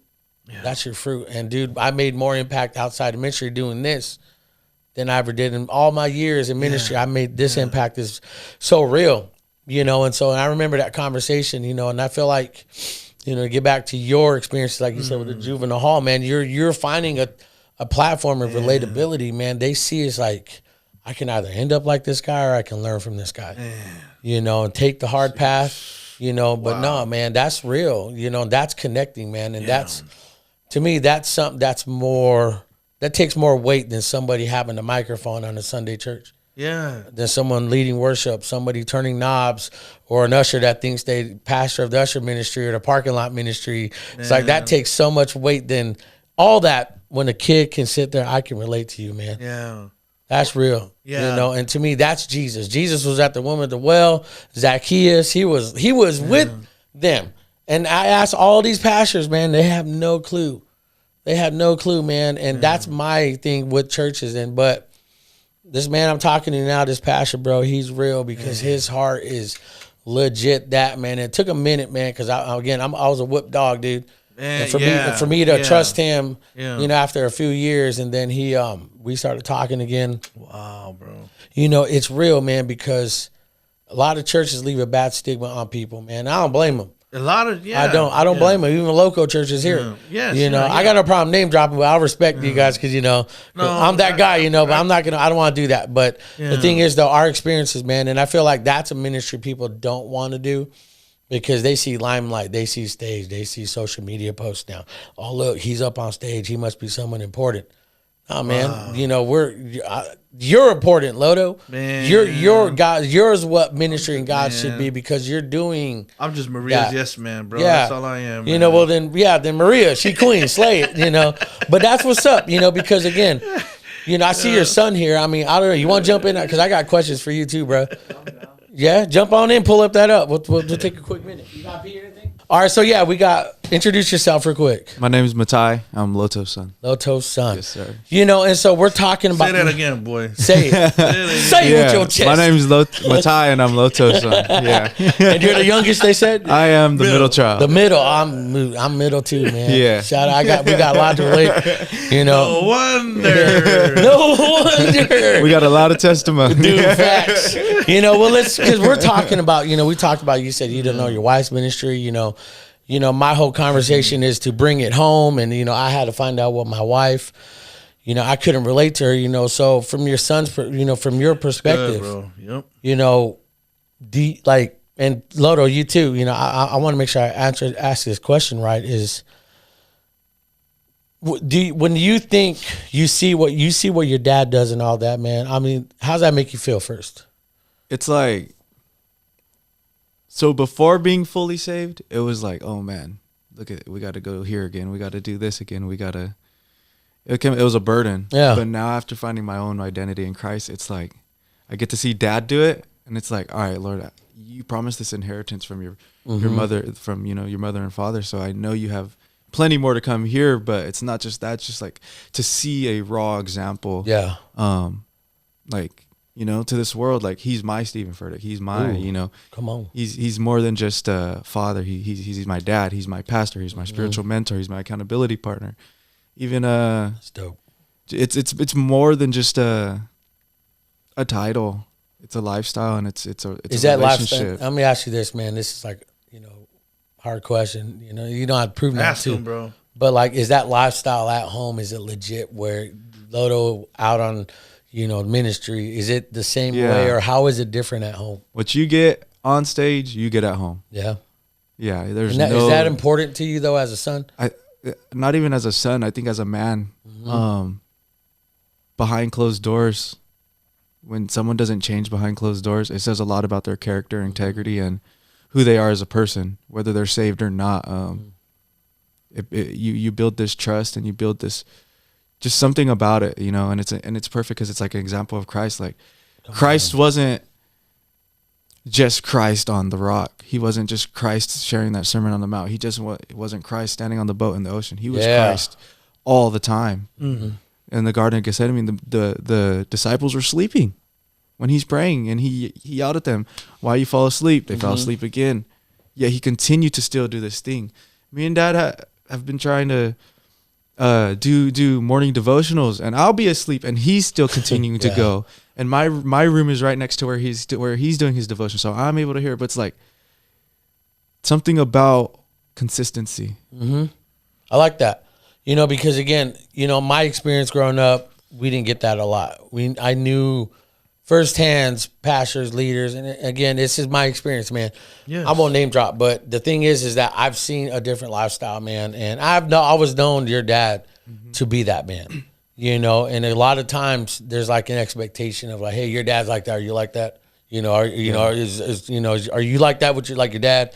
You know, and do you feel like that's something people put on you, or you may feel or think, or you get like a gut feeling like that person think I have to be like him, or is that something you feel or think happens? Growing up, all the time, everywhere we went, it's your Loto son, your Loto son, your Loto son. But now it's like, this is my ministry partner, this is my pastor. But at the end of the day, this is my dad, and it's like, how do you separate that though? How do you separate it? This is something that me and Dad always talk about, and I call it. I don't know if he calls it, but we call it the unspoken doctrine of balance. And there's a balance of when he feeds into me as dad, or when he feeds into me as spiritual mentor or accountability partner.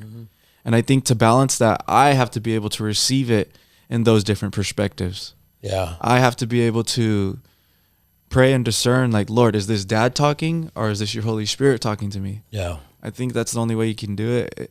Keeping that balance is having that strong, relationship. That's what's up. I mean, that's real, because again, this is all STEM, because I see you over there and I see you nodding. You're like, yeah, that's real, Man. you're getting hyphy on it too. Yeah. Were you going to say something, Loto? Yeah. Because man, I want to take this is an opportunity here. I want to take advantage of So and I really appreciate the respect and just the self control, whatever you want to call it, bro. Because I know it takes a lot.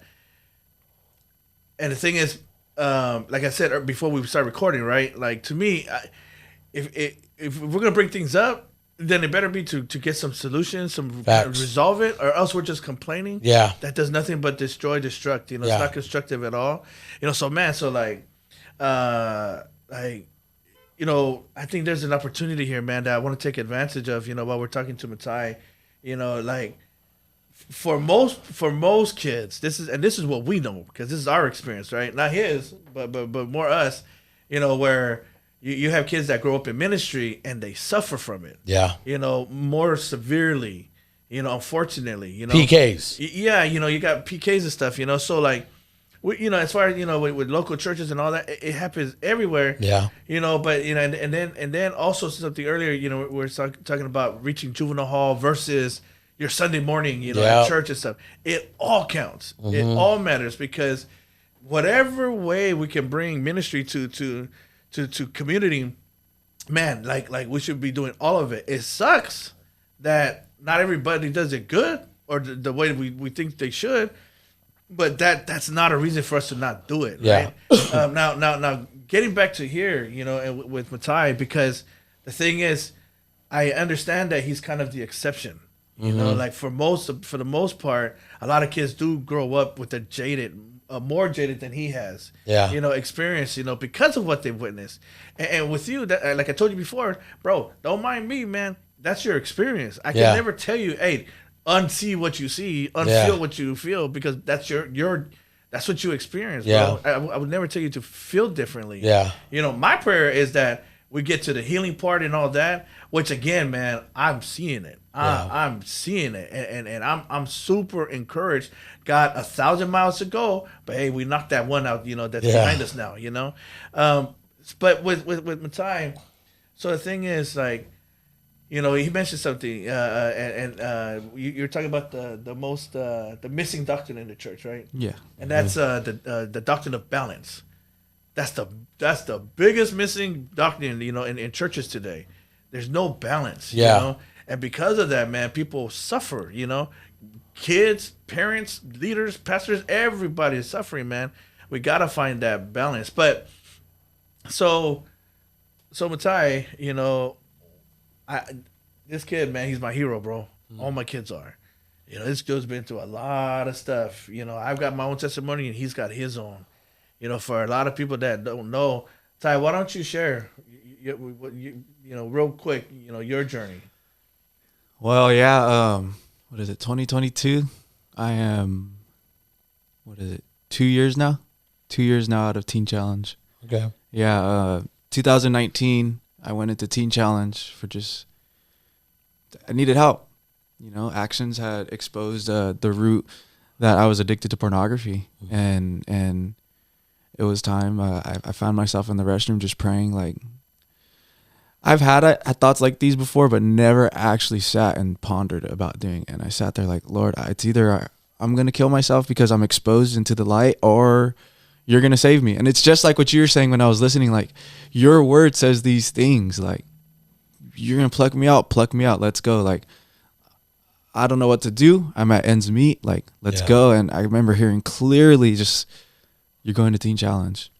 And the significant part about that is the youth pastor that I was serving under, Pastor Alex Delgado, he was sharing his testimony about Teen Challenge, and I'm sitting there in the back and I'm talking about, I'll never go to Teen Challenge. I don't have a problem with this. I have self-control. I don't have nothing.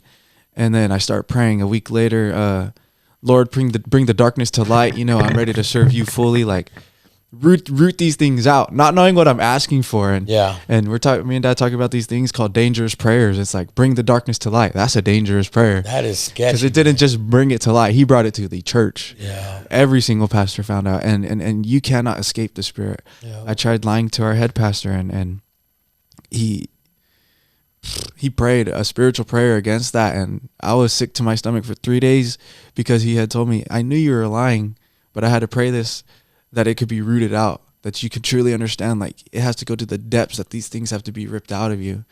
So it leads me to Teen Challenge, November 29th. It was one of the hardest things to do because when we were going to get me admitted into Teen Challenge, they had asked, do you want to have Thanksgiving with your family or have Thanksgiving and Teen Challenge? And it's like, it was an eye-opening moment, like, how do I want to spend my eternity? Do I want to spend my eternity in the presence of the Lord for good? Or do I want to do it for just this one day and enjoy it and then be gone for a lifetime? And it's like, all right, let me just enjoy this time with my family so that I can go get right.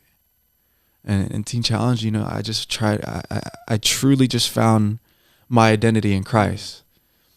Now, does that mean I'm perfect and still going the way that I should be now? No, because... So you still... Well, the pornography addiction has just been, me and Dad were talking about this last week, has been just demolished. Nice. Yeah. But there's still a few other addictions that were underlying those things, different coping mechanisms that I used to do that I still do now, that me and Dad, my accountability partner and spiritual mentor, are walking through. Ask me, how are you doing with this? I messed up. Yeah. I did. I messed up. All right, what are we going to do to get up? And I wasn't able to receive that without going through Teen Challenge. And it's not that Teen Challenge was my savior, but God has used this platform and used this thing to be able to separate me from the things that I'm used to. Yeah. Like, let me pause that right there just real quick, because there's some things that I don't want to just comb over. Yeah. I'm sorry, bro. Now I'm helping you do the podcast. No, dude, it's natural. You want to join? Want to be a co-host? Shoot. Let's jump on it. There's some good, nuggets here, because, and I got to share this for the sake of parents, and especially ministry parents, I just want to encourage parents because, we're Loto Maria, and like we're leadership. Yo. And I'm telling you right now, we experience the same fear, same insecurity everybody faces. I don't care if you're a parent in ministry or not. And it's like, oh my gosh, what happened now? This and that. But I thank God for something that our one of our pastors, told us early on. And I'm gonna share this with parents out there. Might have kids in ministry, or you're a business leader, you're in the community, you're a leader, and you're supposed to hold up the standard. And do not put your reputation on your kids' back. Be careful that you don't make your kids feel or have a sense that they're responsible for your credibility, because they'll never get to know their own. Yeah. And it's gonna destroy them, and it's gonna kill them. I thank God, man. Somebody, one of the pastors, told us that, Loto Maria, don't you ever tell your kids, do you know how this makes us look? Ooh. Do you know how this makes us look? Ooh. Man, bro, that was one of the greatest counsels that we got, man. And so, man, with the kids, like, we allowed them to have their own journey. We stayed close. Maria's a helicopter mom, She's hovering over the kids 24/7, But we have to let them, write their own story, and have to let them develop their own relationship with God, and with Ty, yes, we were heartbroken. I mean, it destroyed our home. It broke us. Did you feel like it tarnished the Loto ministry name? Or no. Nobody got how big was this? Was it like a lot of people find out? Was this something like? Oh, this guy was in youth leadership. This guy was like the man every Wednesday night with Pastor Alex, know? And so, and again, this is why community. I thank God for my church, man, because I thank God for Alex, man, and the rest of my pastors, because my kid didn't need me to be pastor at that point. Just to be dad. He needed me to be dad. There's so many moments, Jose, in our family. Man, we've been through stuff, bro. There's a cost to this anointing that we have, There's a cost to this calling on our house, on my family. And we went through some stuff, man. I'm so thankful that my kids had their pastors so that me and mom could be dad and mom, And so, man, again, so parents, don't be careful that you don't give the kids the idea that they're responsible for your reputation. No. God didn't give you kids to enhance your reputation. God gave you the kids so you can help them with theirs. So you can help them with to make right decisions, to build their credibility, And man, and so no, there wasn't, again, obviously we had the same fears and insecurity. Of course the thought came up, but no, bro. Like, Loto Ministries did not hang on my kids' shoulders. They didn't even hang around their necks. No, it was responsible for itself. My walk is my walk. My wife's walk is her walk. And so and one thing I really thank God for is one thing about pastor, man, is restoration. Everybody got their own experience with pastor, but for me in my house, this kid, man, he should have been, done thrown in the garbage, for this, because he really did, put like the bomb, right in the middle of everything. But man, they didn't even care about that. Yeah. All they cared about was that he was restored and that he knew that there was redemption, and that there was, help, So, they encouraged, but he, we can encourage and cheerleader all we want, but he had to make the decision, and I thank God that he did, and just I'm proud of him. I'm proud of his siblings, man, and I just, thank you for bringing him on, because I seen him vibing, man. I was like, man, I could tell my man wanted to say something. I told him he's on lockdown because, he's still, developing, still growing, and all that. So, and here's another lesson. Here's another ministry lesson. I'm not going to throw him on stage. I wouldn't do that to him. It's not because I don't want him to get on stage or don't want him to get spotlight, but why would I do that to him? Why would I put him up there when he's bleeding right now? And they bleed out on everyone else. The shark, and the sharks will smell it and go right after him. I have a hard time enough keeping myself, out of the water. But man, and so I told him, Ty, we're gonna bench for a minute, until you're ready, and it's awesome because he has to be honest with me. That's the one thing I cannot work with. I can work with everything else. I cannot work with liars. Same. I can't. You're right. I can't do nothing with you because I can't plan on it. I don't know if you're gonna come through or not. So, but he's been good, man. He's been honest. I don't think as honest as I want him to be, But he knows that dad's blind, but dad sees it. Facts. Yeah. Well, let me ask you this thing, man. Like, how did that make you feel? Because I've been there. Yeah. Oh, you got to step down. You got all that, man. It's annoying, but it's real. But the thing is, though, like, did you feel like again, like you, because like your dad said, we made sure he didn't mess up the Loto ministry name and all that, or he did it, it's him. Did you feel like you did? Yeah, that was my second thought. Were you afraid for him that you let him down? My first thought was, oh, I got caught. How can I fix this? And then my second thought was, how'd you get caught? Exposed. Just asked the Lord to bring it to light, and the things that I had done to the people, they had brought that to what do you mean? Pastoral team. And just real quick on that, like there's some things you can't get into. Yeah. Okay, well then, other to protect the parties. families. Yeah, okay. Well, I don't want to get like too like. But how I got caught was they had brought it to light, to the things I had done to these people. Yeah. Hey, this is what he's doing, and he's on stage doing these things. And it's like, oh, so yeah, immediately it's like, okay, I got caught. How can I fix this? My pride immediately just jumped. Yeah. Second thought was, what drove you to that though? Well, like maybe you feel because that's a good high life, man. Yeah. You're on ministry, you're killing it. You're reaching, you're on that hype train. It's like, what's up? But then like on the back burner, you're like, I think a lot of it was just this long-term addiction to this pornography and this lust. And at this time, I'm at this high moment in my life. Like I just got baptized. I just got saved. So I'm like, okay, cool. Like I'm good. And I just jumped in without a foundation or without understanding. We walk into this. It's a walk. It's not a run. It's not, I'm saved. Boom, let's go. You still have these things that these monkeys you got to get off your back. So I took on this role saying, yes, I'll take this. Still knowing I got monkeys on my back.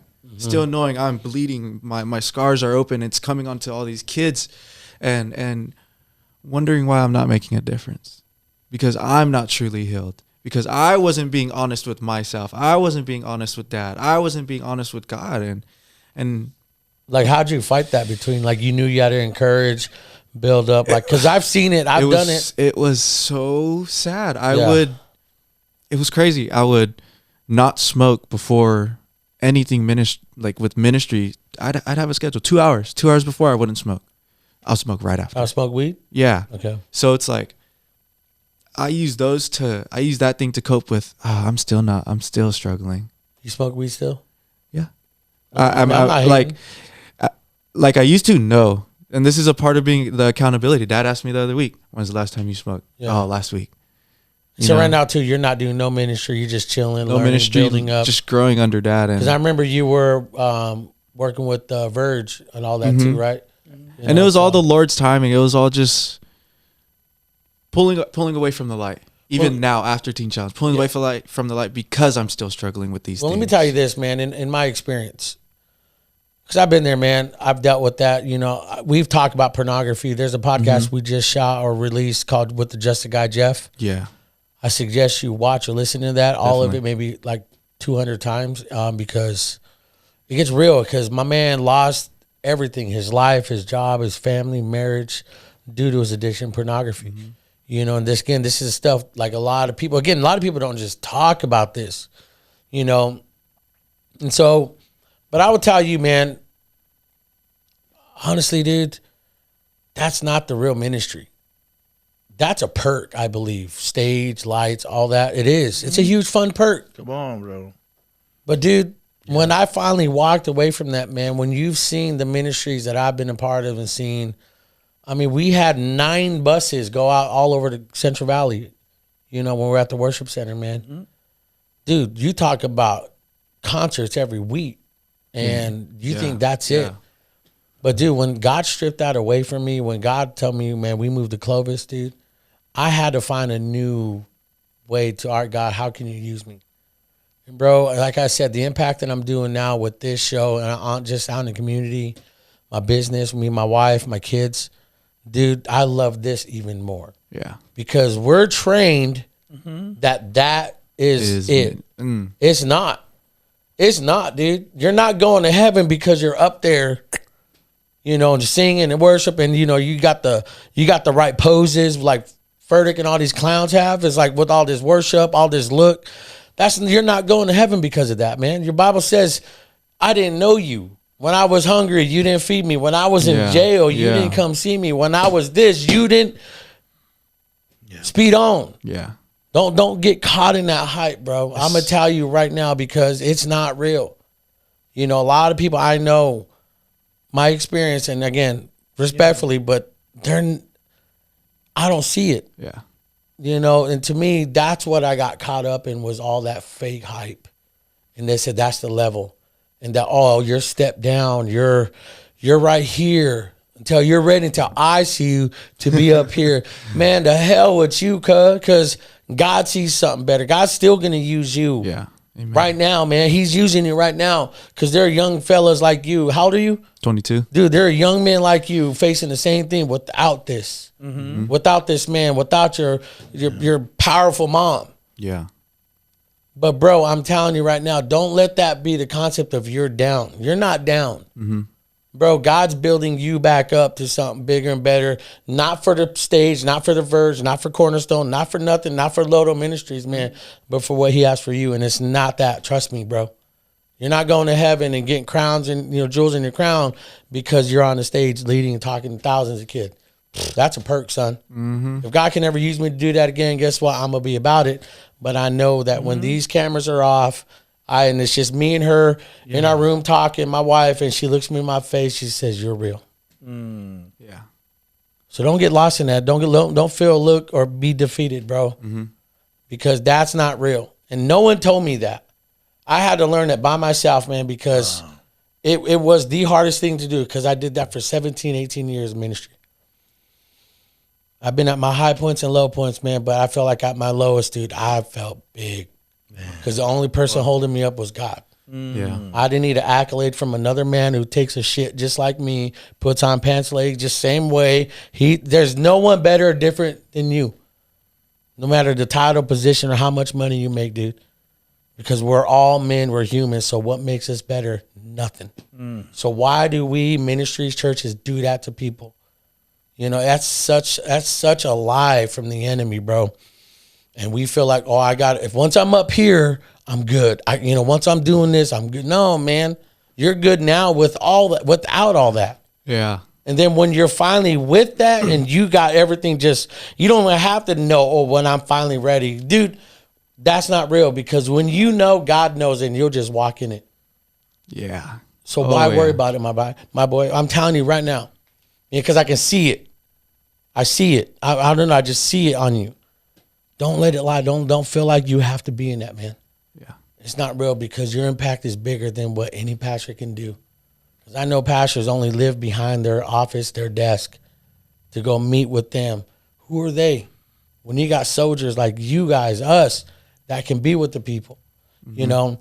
And this is a real passion of mine, man, because again, from my experience, dude, I let that defeat me and I never thought I was arrived. Wow. Oh, I'm not there yet. Yeah. Because they say so. I'm not there yet because they know. Bro, what better way to be exposed? Because you know what? You know it's all on the table. But you got clowns, leaders, people that who haven't been exposed yet. They just know how to hide because they have the right group of people to help them hide. Yeah. You know, my favorite movie, Scarface. It's like, you guys ain't good. You think I'm the bad guy? All right, I'll be the bad guy. You can point your little good finger at me, say, look, that's the bad guy. And you can say you're good. No, you're not good. You just know how to hide. Mm-hmm. And dude, I taught myself, God, what do I need to put out? That's why I'm so transparent. Right. That's why it's like hour and a half into this show. I don't care. Because the real ones, this message will get to the real ones that are this far. Mm-hmm. And I'm telling you, my boy, don't let the devil, don't let yourself, don't let these pastors, these leaders tell you that you've arrived. Here's the microphone. Here.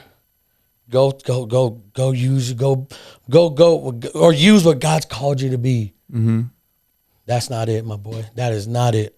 See, and the thing is, bro, in this case, it's kind of the reverse problem, right?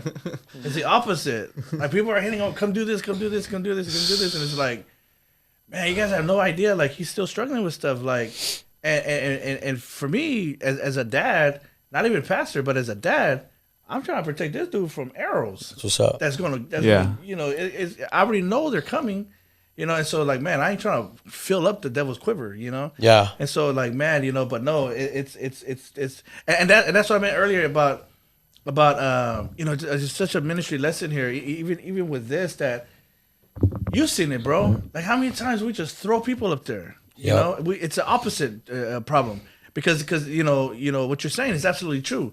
It's one extreme of the pendulum, and then you swing it to the other side. We got people just putting a bunch of Ishmaels up there. Yes.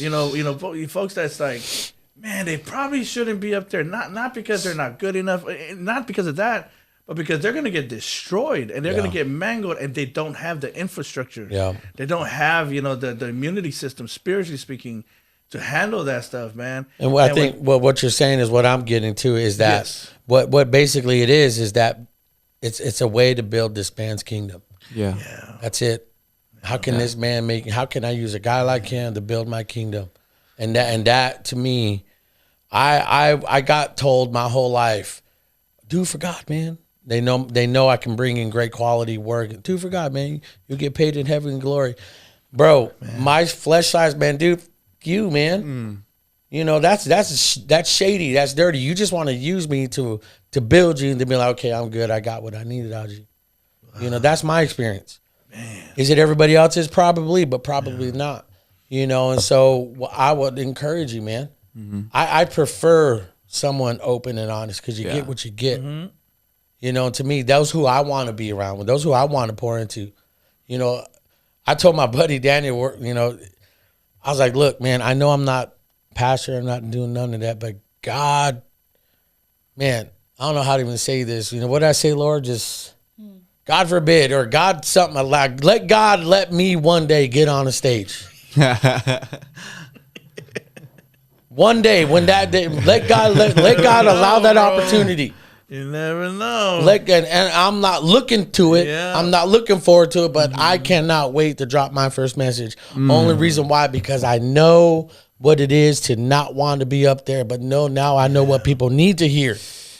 Yeah. Churches are disconnected. That's why this world's so messed up. Mm-hmm. And I'm telling you, there's guys like you, broken young men. Churches and broken people. Yeah, young men like you, man, that have great examples that are still struggling. Mm-hmm. And that's ministry, that's church. Yes. So what's the real deal? What are you doing? Central Valley churches, what are you doing? Yeah.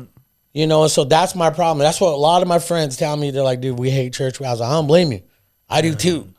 And yeah, I'm telling you, man, because I really want to just go off on but the thing is, this is so true, bro. The world is broken, not because the world's sinning. The world sins. That's what the world does. That's real. The world's broken because the church is not doing it. The church is broken. I don't like getting on the whole blame the church and all that. No, it's not but that. it's reality, right? Well, that's it. That's the problem. It's it's men. It's real talk. It's men, and that's the thing. That's the problem with the church, that God uses men. Yeah, faulty men, and we're all faulty, bro. We're the first. Mm-hmm. We got to be the first to go in, Yep. But no, that's exactly true, bro. Like, this world is broken, not because lost people do lost things. Mm-hmm. It's a no-brainer. Lost people do lost things. It is what it is. But the church, the world is broken because the church hasn't gotten it together. Now though, I'm experiencing, where it's starting to come together. I believe that's because we're nearing the end. That's a whole nother podcast. Yep. Stay tuned. But man, co-host over here. But seriously, and we do have to have this conversation though. Yeah. These are the discussions that we need to have. It needs to be healthy. But it needs to be had. Like you said, I love what you said. Is this going to build up? Is this going? What's the resolve? Yeah. And that's where my problem was. Yeah. Joey Cavazos, shout out to you, brother. Man. We had dinner with him a few weeks ago, man. Oh, nice. And him and Cherie is a couple things. But Joey Styles, son. Yes, sir. Yo, so we were talking about my experience. He's like, man, you got to stop holding these men to expectations because they're going to let you down. And I've always heard that, but then I started diving into my mental on it. Yeah. It's like, I shouldn't worry about him, but my thing is I'm not going to expect him to be a certain way for me, but he put himself in a position like these celebrities, like Will Smith, get called out, but the thing is though, you put yourself in that position, expect it now, so now if you're going to be a pastor, I'm going to call you out if you're not. Mm-hmm. Yeah. And that, again, expect it. But again, I don't expect him to change or be in a kind of way because that's not my place. That's between him and God. So now I do not want to be a pastor because the judgment is going to be harsher. What? You know, That's Bible. That's Yes, Hebrews. Yes. Yes. You know, For those so- who are teachers, beware, because you will be judged. Yeah, and so I'm telling you again, not to get all preachy, y'all, but the thing is, we're speaking from experience, and I know a lot of you guys that watch and listen have had those experiences, you know, and you've been shunned because of a mistake, you've been shunned because of an addiction and a habit or something that started somewhere, you know, and so We all got it, yeah. man. And so again, that's why I wanted to connect and be with people like that. Yeah. That's it. I don't want to be. Man, I that's so don't. I don't good. want to be with churchy people. I don't want to be a social club because we got all of them. I would say 99.99% of churches in the Central Valley are just social clubs. Because if God was doing something in the church, would we not hear about it? Yeah. If somebody was Yeah. literally being blind, that was blind, can be healed. Someone dead, someone cancer. If that was really happening, man, would we hear about it? Yes. Because of social media, everybody can see and know. But not one church ain't doing shit. That's it. And that's a problem. That's a problem, you know, because we can have the ministries, we can have all the revivals and all that. I've been there. I've done that. But the thing is, that's why my next thing, I told my wife, I'm never going to go back into a church. And I'm sorry, Loto, I just want to finish this. But I never want to go back to a church just to join and build a ministry. If I'm going to go back to church, God's going to use me to heal the blind. He's going to heal me to raise the lame that couldn't walk their whole life. God's going to use me for that. A lot of people watching and listening are like, damn, Jose, this is the first time we've heard you talk like this. Because not a lot of people know that I was like this. Yeah. But I'm telling you, man, that's my own like contingencies. If I ever go back, I'm going to be used for that. Other than that, why am I going back? Why am I joining some man's ministry to make him look good? If my intention is just to go back, God use me, man, because there's men that need to see. There's people that have cancer that don't deserve cancer. There's people that's sick, hurt, lost. God, you said you're going to use it for that. Why aren't you using me for that? That's my next level. There's no level other than that.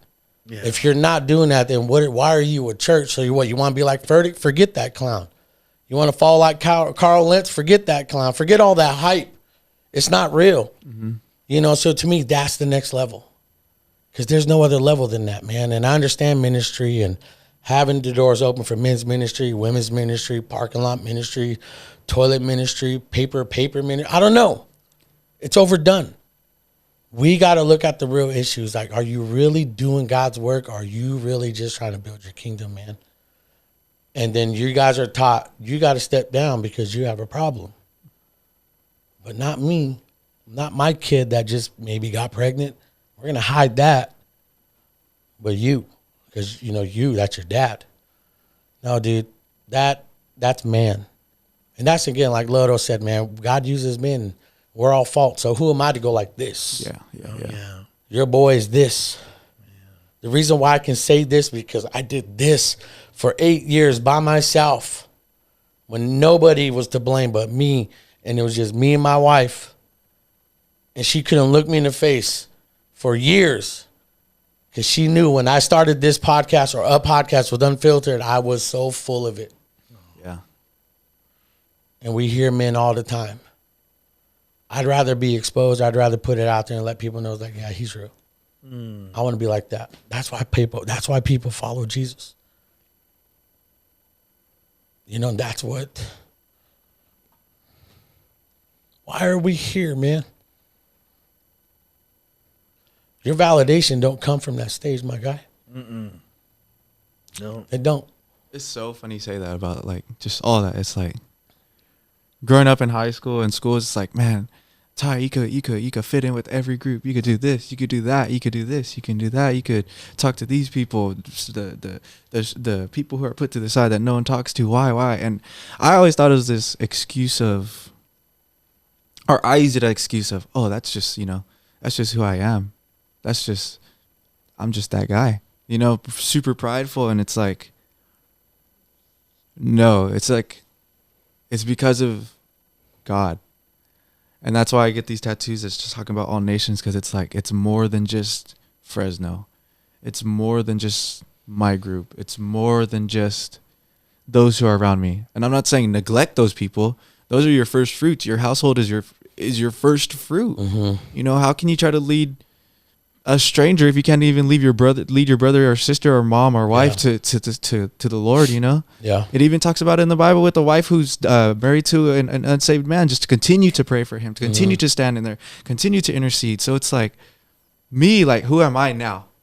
After Teen Challenge, before Teen Challenge, still understanding that I'm able to relate and talk to all these different types of groups, even though I've never been able to been there. Why? Because Christ has allowed me to be able to relate. Yeah. Christ has put this thing in me that I've seen, that he gives me, like you were saying, this peace that's beyond all understanding. And now when I walk and see that peace upon people, it's like, all right, let me talk to this person. Why is there a peace? And I understand now after talking and reading more, it's the Spirit testifies with Spirit. Why was, Mary's belly jumping? Why was her sister's belly jumping? Because it's the Spirit testifies Spirit. It's a reason why we get drawn to these people. But then it's also on the opposite spectrum, a reason why we're drawn to these hurt people, why we're drawn to these people with burdens, why we're drawn to these people who are hurting and just in pain, because we've been there. Yeah. We've been there. We understand that I've been in this dark and low moment. And for those who haven't and who still have that strong relationship with the Lord, continue to walk in that thing. But for those who have a story like ours, we can relate because we've been there. So why are we trying so much to fit in someone else's shoes? Mm-hmm. I'm not from the north side of Shaw. Nope. I was born on the east side of Fresno, growing up in Sanger, and now I live in Clovis. When people ask me, where are you from? I say, I reside. I am from Fresno. I love Fresno. Mm-hmm.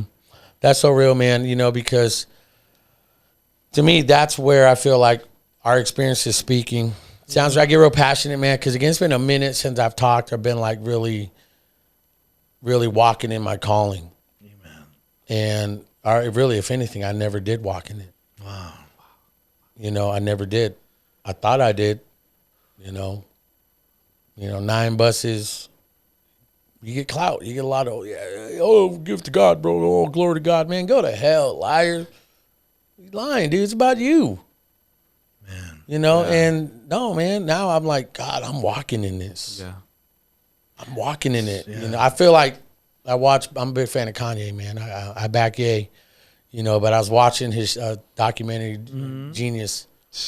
And this is by no means of like, I want popularity but there's this one scene where he just left Raqqa and he was walking down New York and he just looked upset. He was just confused. Like, why doesn't no one know me? How can people just ain't stopping, and I felt like that the other day. We're at Fres Jest and I was like, I'm not there yet, God. You're going to bring me there, man, because you're using men, you're using me. Guess what? I'm going to use that. I'm going to grow in that.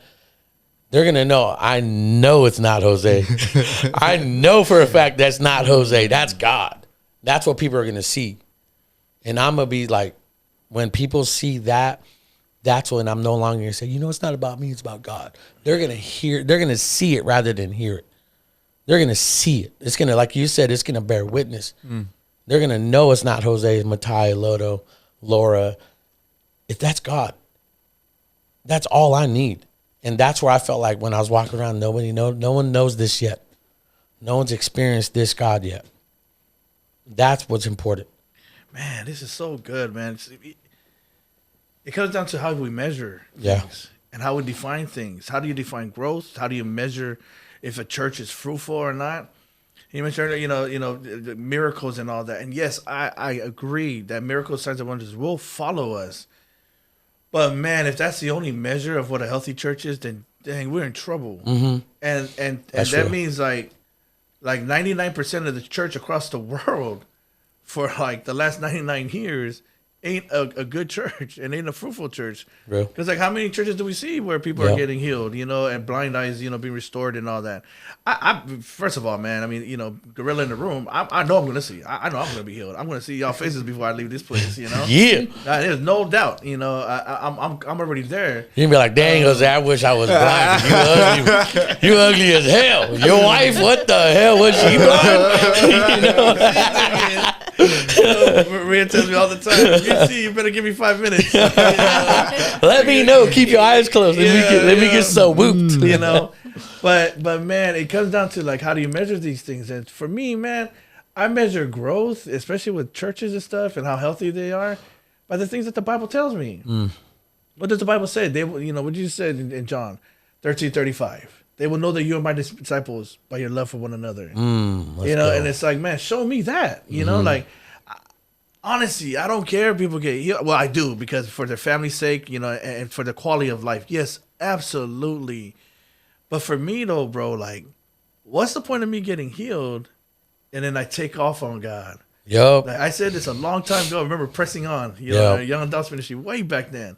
I remember I shared, I said, you know, that's the question that I face every day. And that's the real test. You know, yes, I appreciate being admired, you know, for being faithful to God while I'm blind. But that's not the test. Yup. The real test is when I get healed. Yup. Because then we're going to find the answer to that question. What does Loto want more? The Lord of the healing or the healing of the Lord? Yeah. You Preach know? on it. Yeah. And it's like, You man, guys, we're going to that's- pass out Loto's Cash App. We're going to take an offering right now. And my man is Paul reaching. but you know, for, like, and so it comes down like, okay, how do we met? You know, and so like, and I love it, man, because that's what, you know, Pastor Rio was talking about, you know, a couple of Tuesdays ago, like, man, what good is it to have all these spectacular things, but like, we show like no fruit, like no Yep. love, you know, for the next man, and so for me, man, like, when we get that right, we're gonna get a lot of things right. Amen, bro. We're gonna get I feel like it'll just line up. It's like Yes, that. it'll It's like that flow perfect. into- yes, I've said this before. It's like that perfect pass that Tom Brady throws to Gronk in stride Okay, I'll give you that, bro. over Pittsburgh, over the Raiders.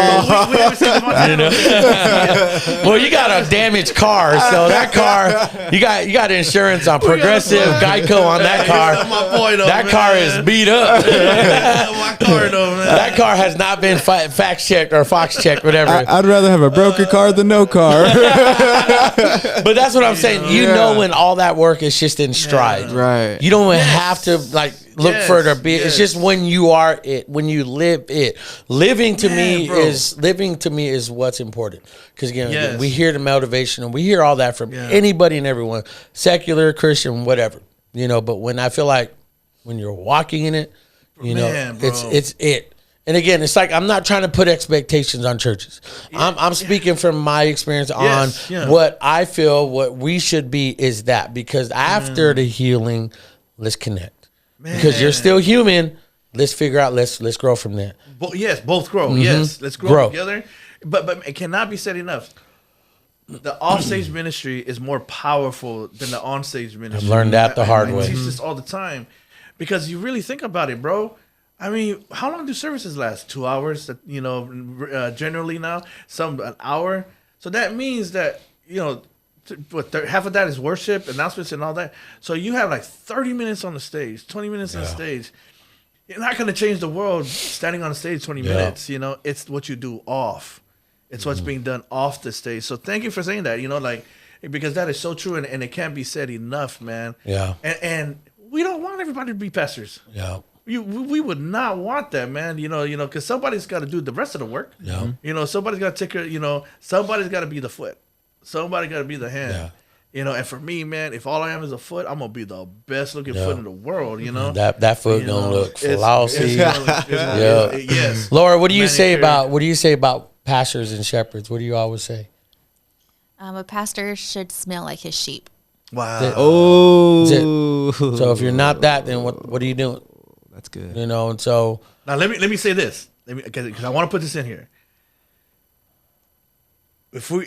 And you're spot on. I mean, that needs to be on the shirt. But we also cannot get shocked when we smell them, and they do smell like sheep, right? Right. I mentioned this Occupational earlier. hazard, man. Yes, I mentioned this earlier. There's this conflict that we put, you know, these leaders, not just pastors, but we put leaders, community leaders. We put this on a pedestal, you know, and it's just human nature, right?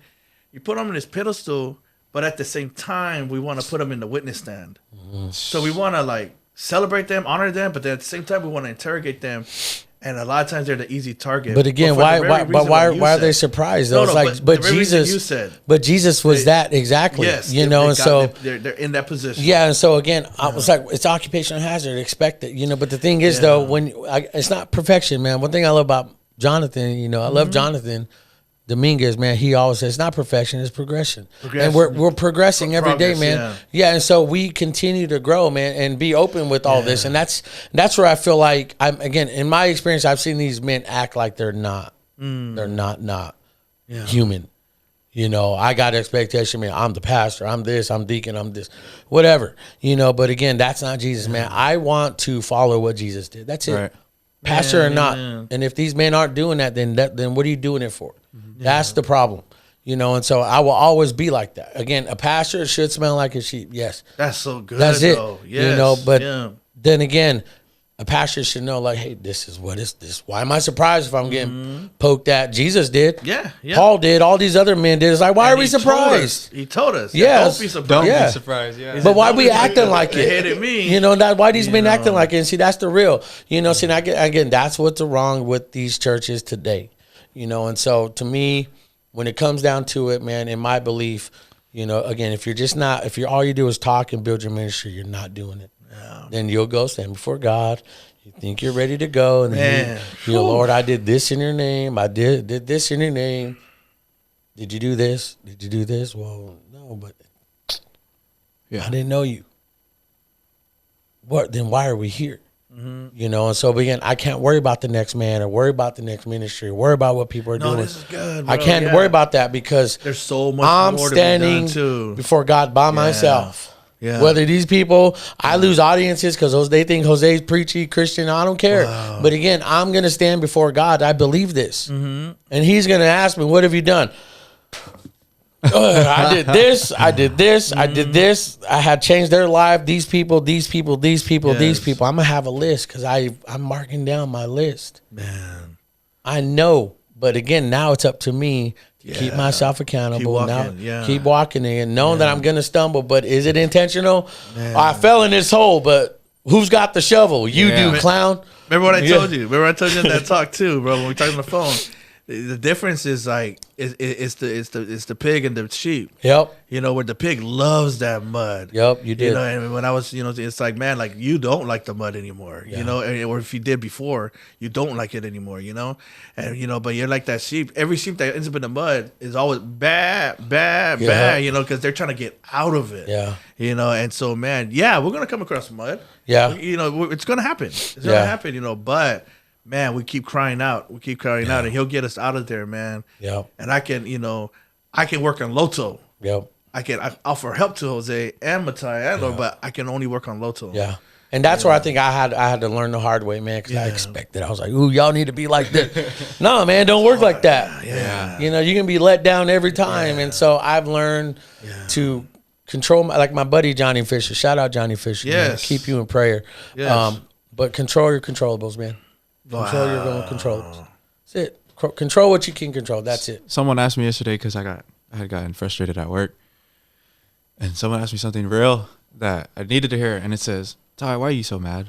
Well, these people are doing this the wrong way and making my job harder." And they said, "What's one thing you can control?" And I was like, my actions. Yeah. What's one thing you can't control? And it's so simple yet so real. And it's how's Will Smith that? Yeah. What's something you can't control? Yep. What others do or say. Yeah. And I say that to piggyback off what you guys are saying, back to the doctrine of balance and feeding into others. Don't forget to feed into yourself. Mm-hmm. You so wrapped up in you get, because you get so much giving everybody your food, giving everything that they're getting filled, then you turn to your pantry and your pantry's empty. Mm-hmm. Yeah. And then you blame God and you're like, Lord, you're telling me to do these things and I'm feeding and I'm I'm still hungry. And he says, because you're still feeding, but you're not eating. Yep. There's words that you receive and there's words you receive and give. Mm-hmm. And we got to understand and discern which words do we keep to ourselves. Mm-hmm. Which word is, okay, this is a word of God for me. Mm-hmm. Rather than this is given to me to give to someone. And I learned this from Dad. Dad's sharing with me, like, not every word you get from God is for everybody. Mm-hmm. Yeah. Man. Because that's going to strike a root that's going to hurt them. Yeah. Or it's just going to flow over their head. Yeah. Not every word from God is not for everyone. Yeah. But you also got to be able to discern whether it's the word of God. because the enemy could come in. It's three voices in your head. Yeah. Yours, the enemy's, and God's. Which one are you listening to? Well, let me tell you this, man. You saying that, you know, because I know you got a lot of word in you. I know you still do. I mean, look, who's your pops? You know, your mom. Amen. You got a lot of stuff, great stuff poured into you, man. Praise God. You got social media, right? You do all that stuff still? Yes, sir. Bro, don't stop you to go up there and hit a story, hit an IG and reel and just put it out there. Forget Central Valley. There's somebody, Kansas, New York, Boston, Go, huh, Dad? you know, Pittsburgh. Go. Just put that on social media, man. Just start something, man, because, again, just because you're not on stage, what, you think you're not in ministry anymore, dude? I'm over that. It irritates me. Still Yeah. That irritates me when that's annoying people to put you in that. And it's like, because I remember how many times I got kicked down and stepped down from church life. Quite a bit. Yeah. Man, you had it rough, bro. I had it rough. Here's why. You got kicked out of church, and then they wanted you back 2 weeks later. Yeah, it's like, And hence Make the up your podcast, mind. still here. yeah, still here, son. here. That's good. It's so funny, man, because when I got kicked out, there was like contingencies, like kicking you out of church, huh? But you can't go nowhere else. But just so wait. So when I started going to the church, another church, they found out. So they kicked you up, but you couldn't go anywhere else? Yeah, that's how psychotic this dude was. Was it go home? Just go home, and he was like, when he found out I started going to another church, he was like, hey, I want to come back, and I'm like, and in my mind, I was like, no, dude, hell no. I went back like an idiot because I thought what I thought where my life should be in ministry and the calling. Dude, I was so wrong. So wrong. You know, and don't get lost in that, man. And reason why I'm a reactionary guy. I only react to what's done to me first. I never start, like I'm teaching my kids now, they'll never be in a street fight. They'll never be in the hood, but there's just going to be people, stupid people one day, they may or may not come across. Yeah. Never throw the first punch, guys. Never throw the first punch, okay? Defend yourself. That's how I am every day. Yeah. In ministry and church, if someone says something passive-aggressive, low-key, to be like, you know, to get a rise out of Jose, guess what? Don't be surprised when you get a rise out of Jose. You get the rise, yeah. You know, and so that's where I've learned, and now I've controlled my controllables, man. And definitely having this conversation has been enlightening and bringing me back to my foundation roots, man, because, again, this is who I am. I get passionate. Let God one day, man, put me back on the stage and drop just that real love, man, that his passion, his you know, his message, you know, because we've heard it all before.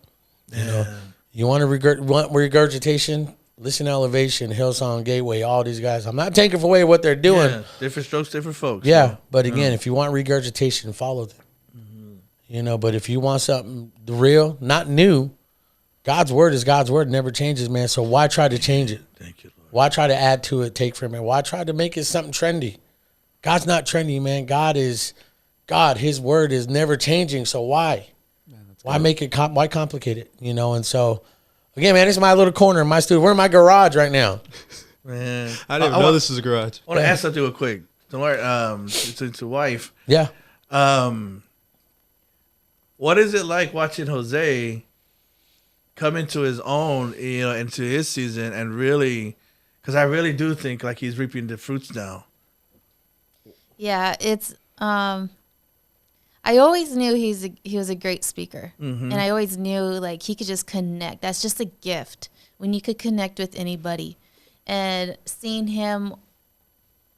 Not like starting the podcast, he was like therapy. Like I couldn't tell Jose, why do you do this? Why do you do that? You look like this. You look like that. You know, he had to see it for himself. Wow. To recognize, oh, I do look mad, or I do look certain way. So he had to see that for himself. But seeing him walking in this and just like being real in a way that's not hurtful, it's just transparent.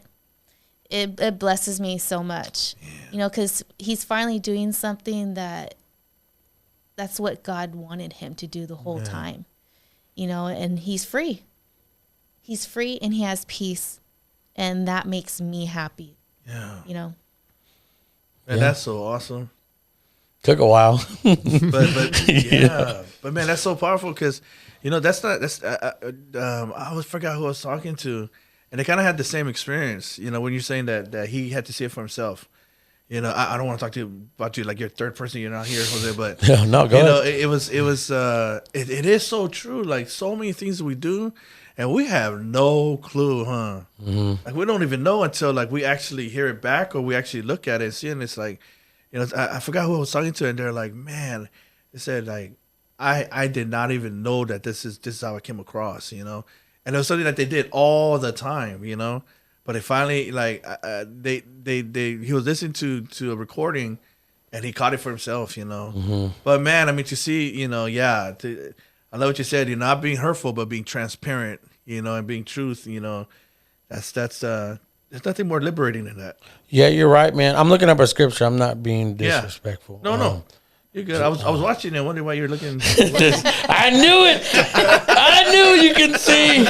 We gotta record it. Yeah. But don't tell anybody. The pay's good. It pays good. I like the parking. Parking's nice. I'm loving that handicap sign. You know, get the Best Buy faster.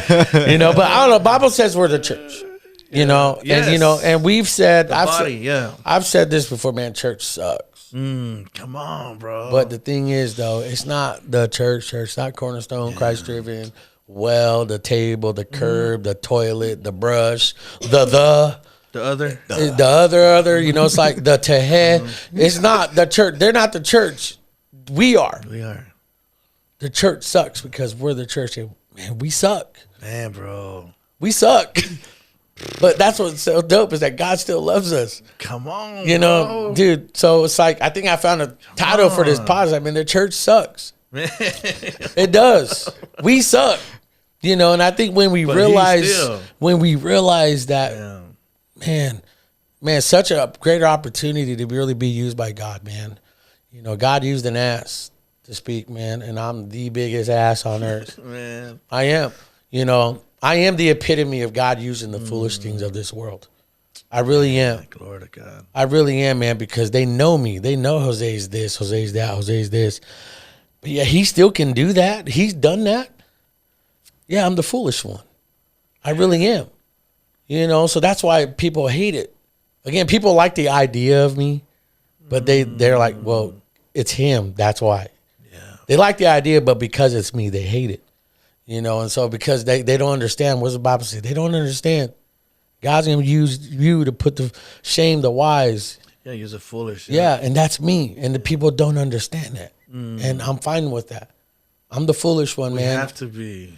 You know, and I'm stupid enough to believe God's word. I really am. I'm like getting to that point where, like you said, we're walking in it. Come on, bro.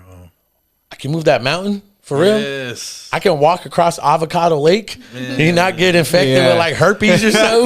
You know, I can walk across this. It's thick enough. You might be. Yeah, he's like, and God's word's like, yeah.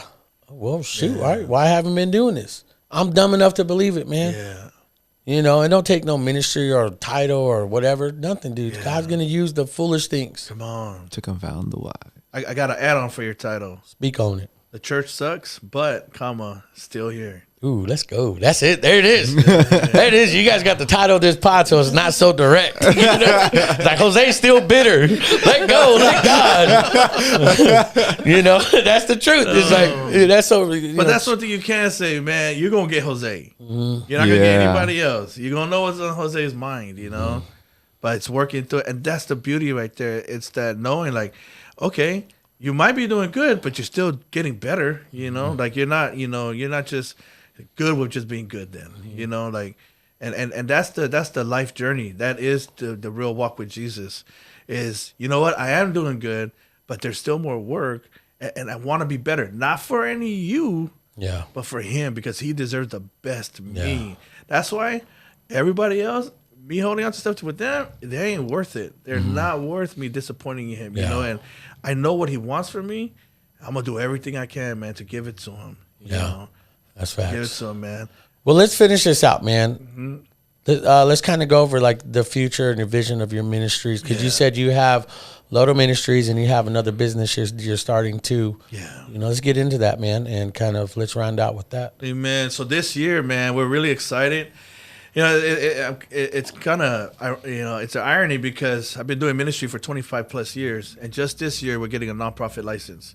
It's kind of like, who does ministry for more than 10 years without a license, Loto. But, but I've been so blessed, with just, again, the community, and church and different supporters around the community that it's really just gotten, that we get to serve with. So we got that going, man. Loto Ministries is now Loto Ministries Incorporated, the nonprofit. Nice. And that we got that because of Juvenile Hall, but also because of just the other things that we know God has placed on our hearts. We're gonna be opening up a resource center for when the kids get out, called the LM Treehouse, and this is just gonna be a resource center. Our kids are not suffering from a lack of ministry or a lack of programs. There's plenty of that. The thing is, when these kids get out, they're not going to go to these programs or ministries. So there needs to be a bridge built there. Unfortunately, a lot of these kids, when they get out, there's usually the only people waiting for them are the ones that helped them get in there in the first place. Mm-hmm. And so we want to provide a resource center where, hey, they might not want to go to this other program, because they don't want to go to another office. They're reminded again they're in the principal's office, they're in trouble, they're talking to the PO. So come over here, and Lord willing, we'll build relationships with these other sources, bring them to the treehouse. Now you got a neutral spot, and you have friends around you. So instead of getting this kid who's irritated, annoyed, and don't even want to be there, don't want to hear this, you have a kid who's like, you know what? If they trust them, I'll give it a shot. Mm-hmm. So now you have a kid who's willing to engage, in this whole help thing. From that, man, after that, we really want to start focusing on home. Because, man, bro, unfortunately, like 80% of the problem is at home. Mm-hmm. So even if these kids are going home, that doesn't really mean, they're going to a great situation. It means that, man, they might be walking right back into another danger field, So we want to help homes become healthy. So our whole mission, man, is to help at-risk youth and their families, and the only way that can happen is if we get in their business and if we get in their homes and all that. You mentioned the business. So that's Loto Ministries, the nonprofit. I've really been praying about starting a whole nother business, and that'll be Loto, Loto, which stands for Life of the Overcomer. So that's where I'll be housing all my speaking engagements, all those things. I'm in the middle of writing a couple of books, got a few more, in the fire, working on an autobiography. But there's this other book that I'm really excited about right now. It's called The Fast Lane, Where Nobody Writes for Free. And it's a curriculum that I'll be writing for schools, and really just it's my testimony expanded, but in a way that it's school friendly, quote unquote. Yeah. A lot of these schools, when they hear, you're a minister, but the whole church government thing, church state thing, separation of church and state. Yeah, and I'm reminded, like, no, hey, don't, believe me, I know how to preach Uncle Sam gospel, I call it. Come on. And so that that will house all of that, and I also want to start that business because I want something to leave for my kids. Bible says that a good father leaves an inheritance for his children. Facts. So I want to make sure that so the ministry will be more for the public, but the business will be for my kids. I'm super excited, man. I mean, everything that I'm doing now was a dream yesterday. Everything that I'm living now was just a vision yesterday. So the dream that I have today and visions I have today, man, I'm excited, man, because I know they're going to be tangible tomorrow. That's what's up. So I can't wait to get there. If anybody wants to find out more information, just go to lotoministries.com. Stay tuned. We're going to drop a whole bunch of announcements. By this time, you already know Overflow extended conversation is already dropped. And then I'll be co-hosting a radio show, Kingdom Talk Radio. So man, there's a lot of, like I said, a lot of fire, a lot of wood in the fire, and we're just getting busy, bro. And, you guys got to have me on your shows. Man, let's go, bro. I know Philip didn't want to come because Philip don't want to be affiliated with me because he knows. Philip got sick. That's why I was able to. Man, Philip, you so full of it. Shut up. I've been cornerstoned by you 1,000 times, Phil. Oh, come on, bro. I texted him this the other day. I'm always like telling him, man, but. Yeah. I've always tried to invite him on, and stuff, because he thinks I'm gonna just like go Jose. Philip, he's more introverted than we are. Yeah. So that's the other host for the pod, Yes. right? Yep. You guys already have a pod set up, studio, everything, We're getting the equipment. He's already got a lot of it, but this week it should be all coming in. Our next thing is damn cameras, bro. Cameras, you gotta take out a loan for the cameras nowadays. Yeah, I got 3 of them. These things cost a lot. The lenses alone, God. too. The lenses. It's the lenses. Yeah. It ain't even the camera. Yeah, the 2470 Sigma right there. That one was almost $2,000. Just the lens. Well, yes. Yeah, the Same with lens. what was it, Black Magic? No, these are just. I have a Sony A7 III and 2 Sony A7Cs. You don't need those other cameras. Man. I mean, look at the quality right there. You know, I'm talking about. A lot of people think you need Black Magic and all that. Man, look at this guy. Again, I think you lying, Loto. Man, I know you been healed, like you said. It's good profit. Okay, let me tell the real story. You can see him get up and walk away. So I'll be back because there you See me water? huh? It's like, Right. but that's so funny, man. But again, I mean, I love to be on shows. But that's the whole thing about Still Here, man, is that we want to start getting other people's shows, collaborating, because, I really want to connect with, because I had this thing where I didn't want to create competition. Everyone's Yes. like, dude, you should rent out your spot or you should help someone. I was like, why, man? Let people catch up to me. I did all the work. They shouldn't just get it right out the gate, even if they're paying me. But a buddy of mine came and really just spoke life, man. He was like, bro, help people out. He says, what does Joe Rogan do? Joe Rogan helped Brendan Schultz. He says, and that's why Joe is so Joe. Yeah. I'm like, he's Jose, be Joe. I was like, I want to be Joe. Oh, okay. All right. So, dude, I mean. That's the shirt, bro. Yeah. Be Joe. I want to be Joe. Just have that weird bug, dude. I'm going to make that, dude. Heck yeah. Be Joe. Yeah, I'm trademarking that. But, dude, I'm just saying that I love that. So, you let me know, man, what you need. If you guys need to use this spot, I'll rent this out to you, man. I'll be cheap. I appreciate it, bro. I'll be cheap.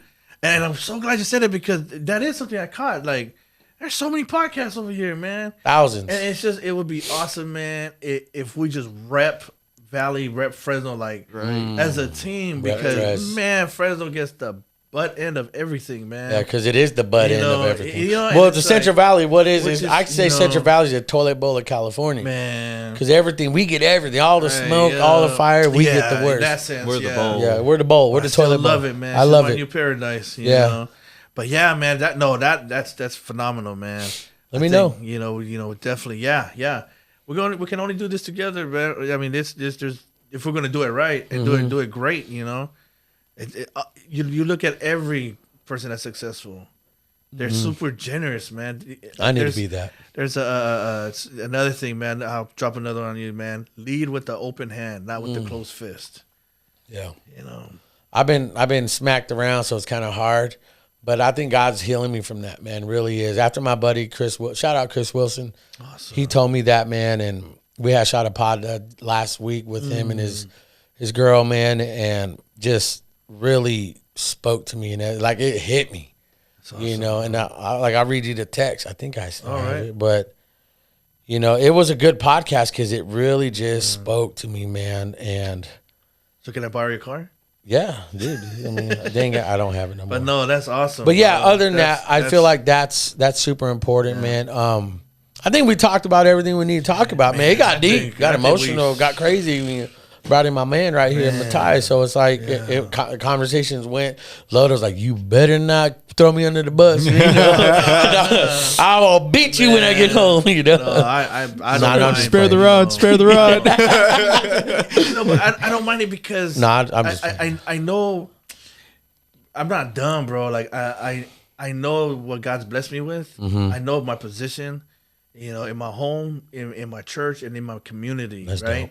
So like, I gotta be the guy, and do I want it? No. Yep. But somebody's gotta play the role, and it's like, and so like, I know I'm viewed in a certain way, and I do not mind being marred, Come on. Because people need to know this is human, this is, I'm like everybody else, man. People say, man, Loto's, man, bro, Loto's been saved forever, man. Like, man, he's got a strong walk. No, I don't. I just know how to keep a secret. Come on. That's all it is. I know how to keep it, and I know who to tell it to.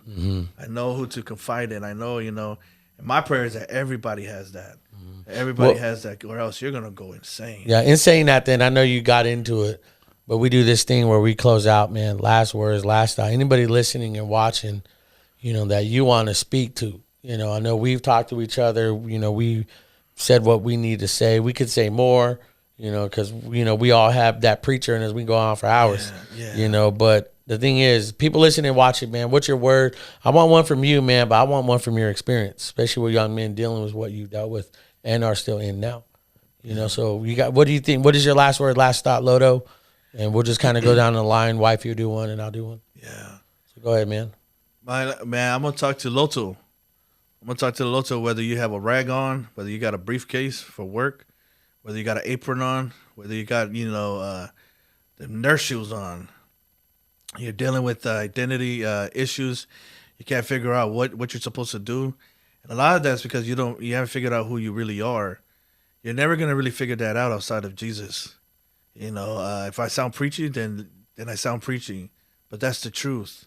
You'll never really figure out who you are until you find a relationship with God. Here's the beautiful thing. God is waiting on you. God loves you so much. Think about it. He gave everything for you. He gave his only son for you. And all he wants is you. You don't even have to pay him. You don't got to give him nothing but you. All he wants is just you. But once you do that, the awesome thing is you're going to figure out who you are. Then you're going to figure out what you're supposed to be doing. And then things will just start falling in place, and things are going to start making sense. Hey, if you choose not to, okay, that's fine. God gave you that choice too. I'm not going to take it away.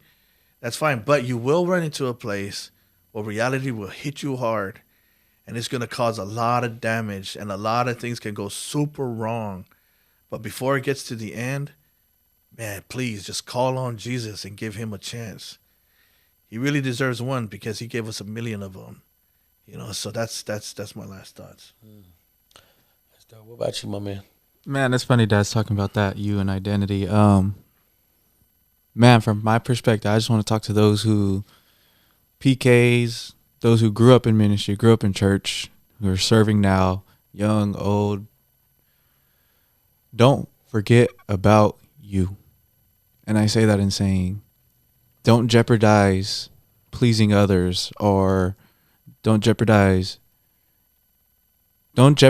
your emotional, spiritual, and physical health just to make others happy, to make a church happy, to make a ministry happy. Don't jeopardize it. It's not worth it, because then you find yourself at your lowest, and then you don't even find yourself. You lose yourself in that. So do not forget about you. That's what's up. What about you, Laura? I just want to thank you guys for coming out today. It's just been a huge blessing hearing you guys' story. I never really heard Loto's full testimony, and it just blessed me, and your son too.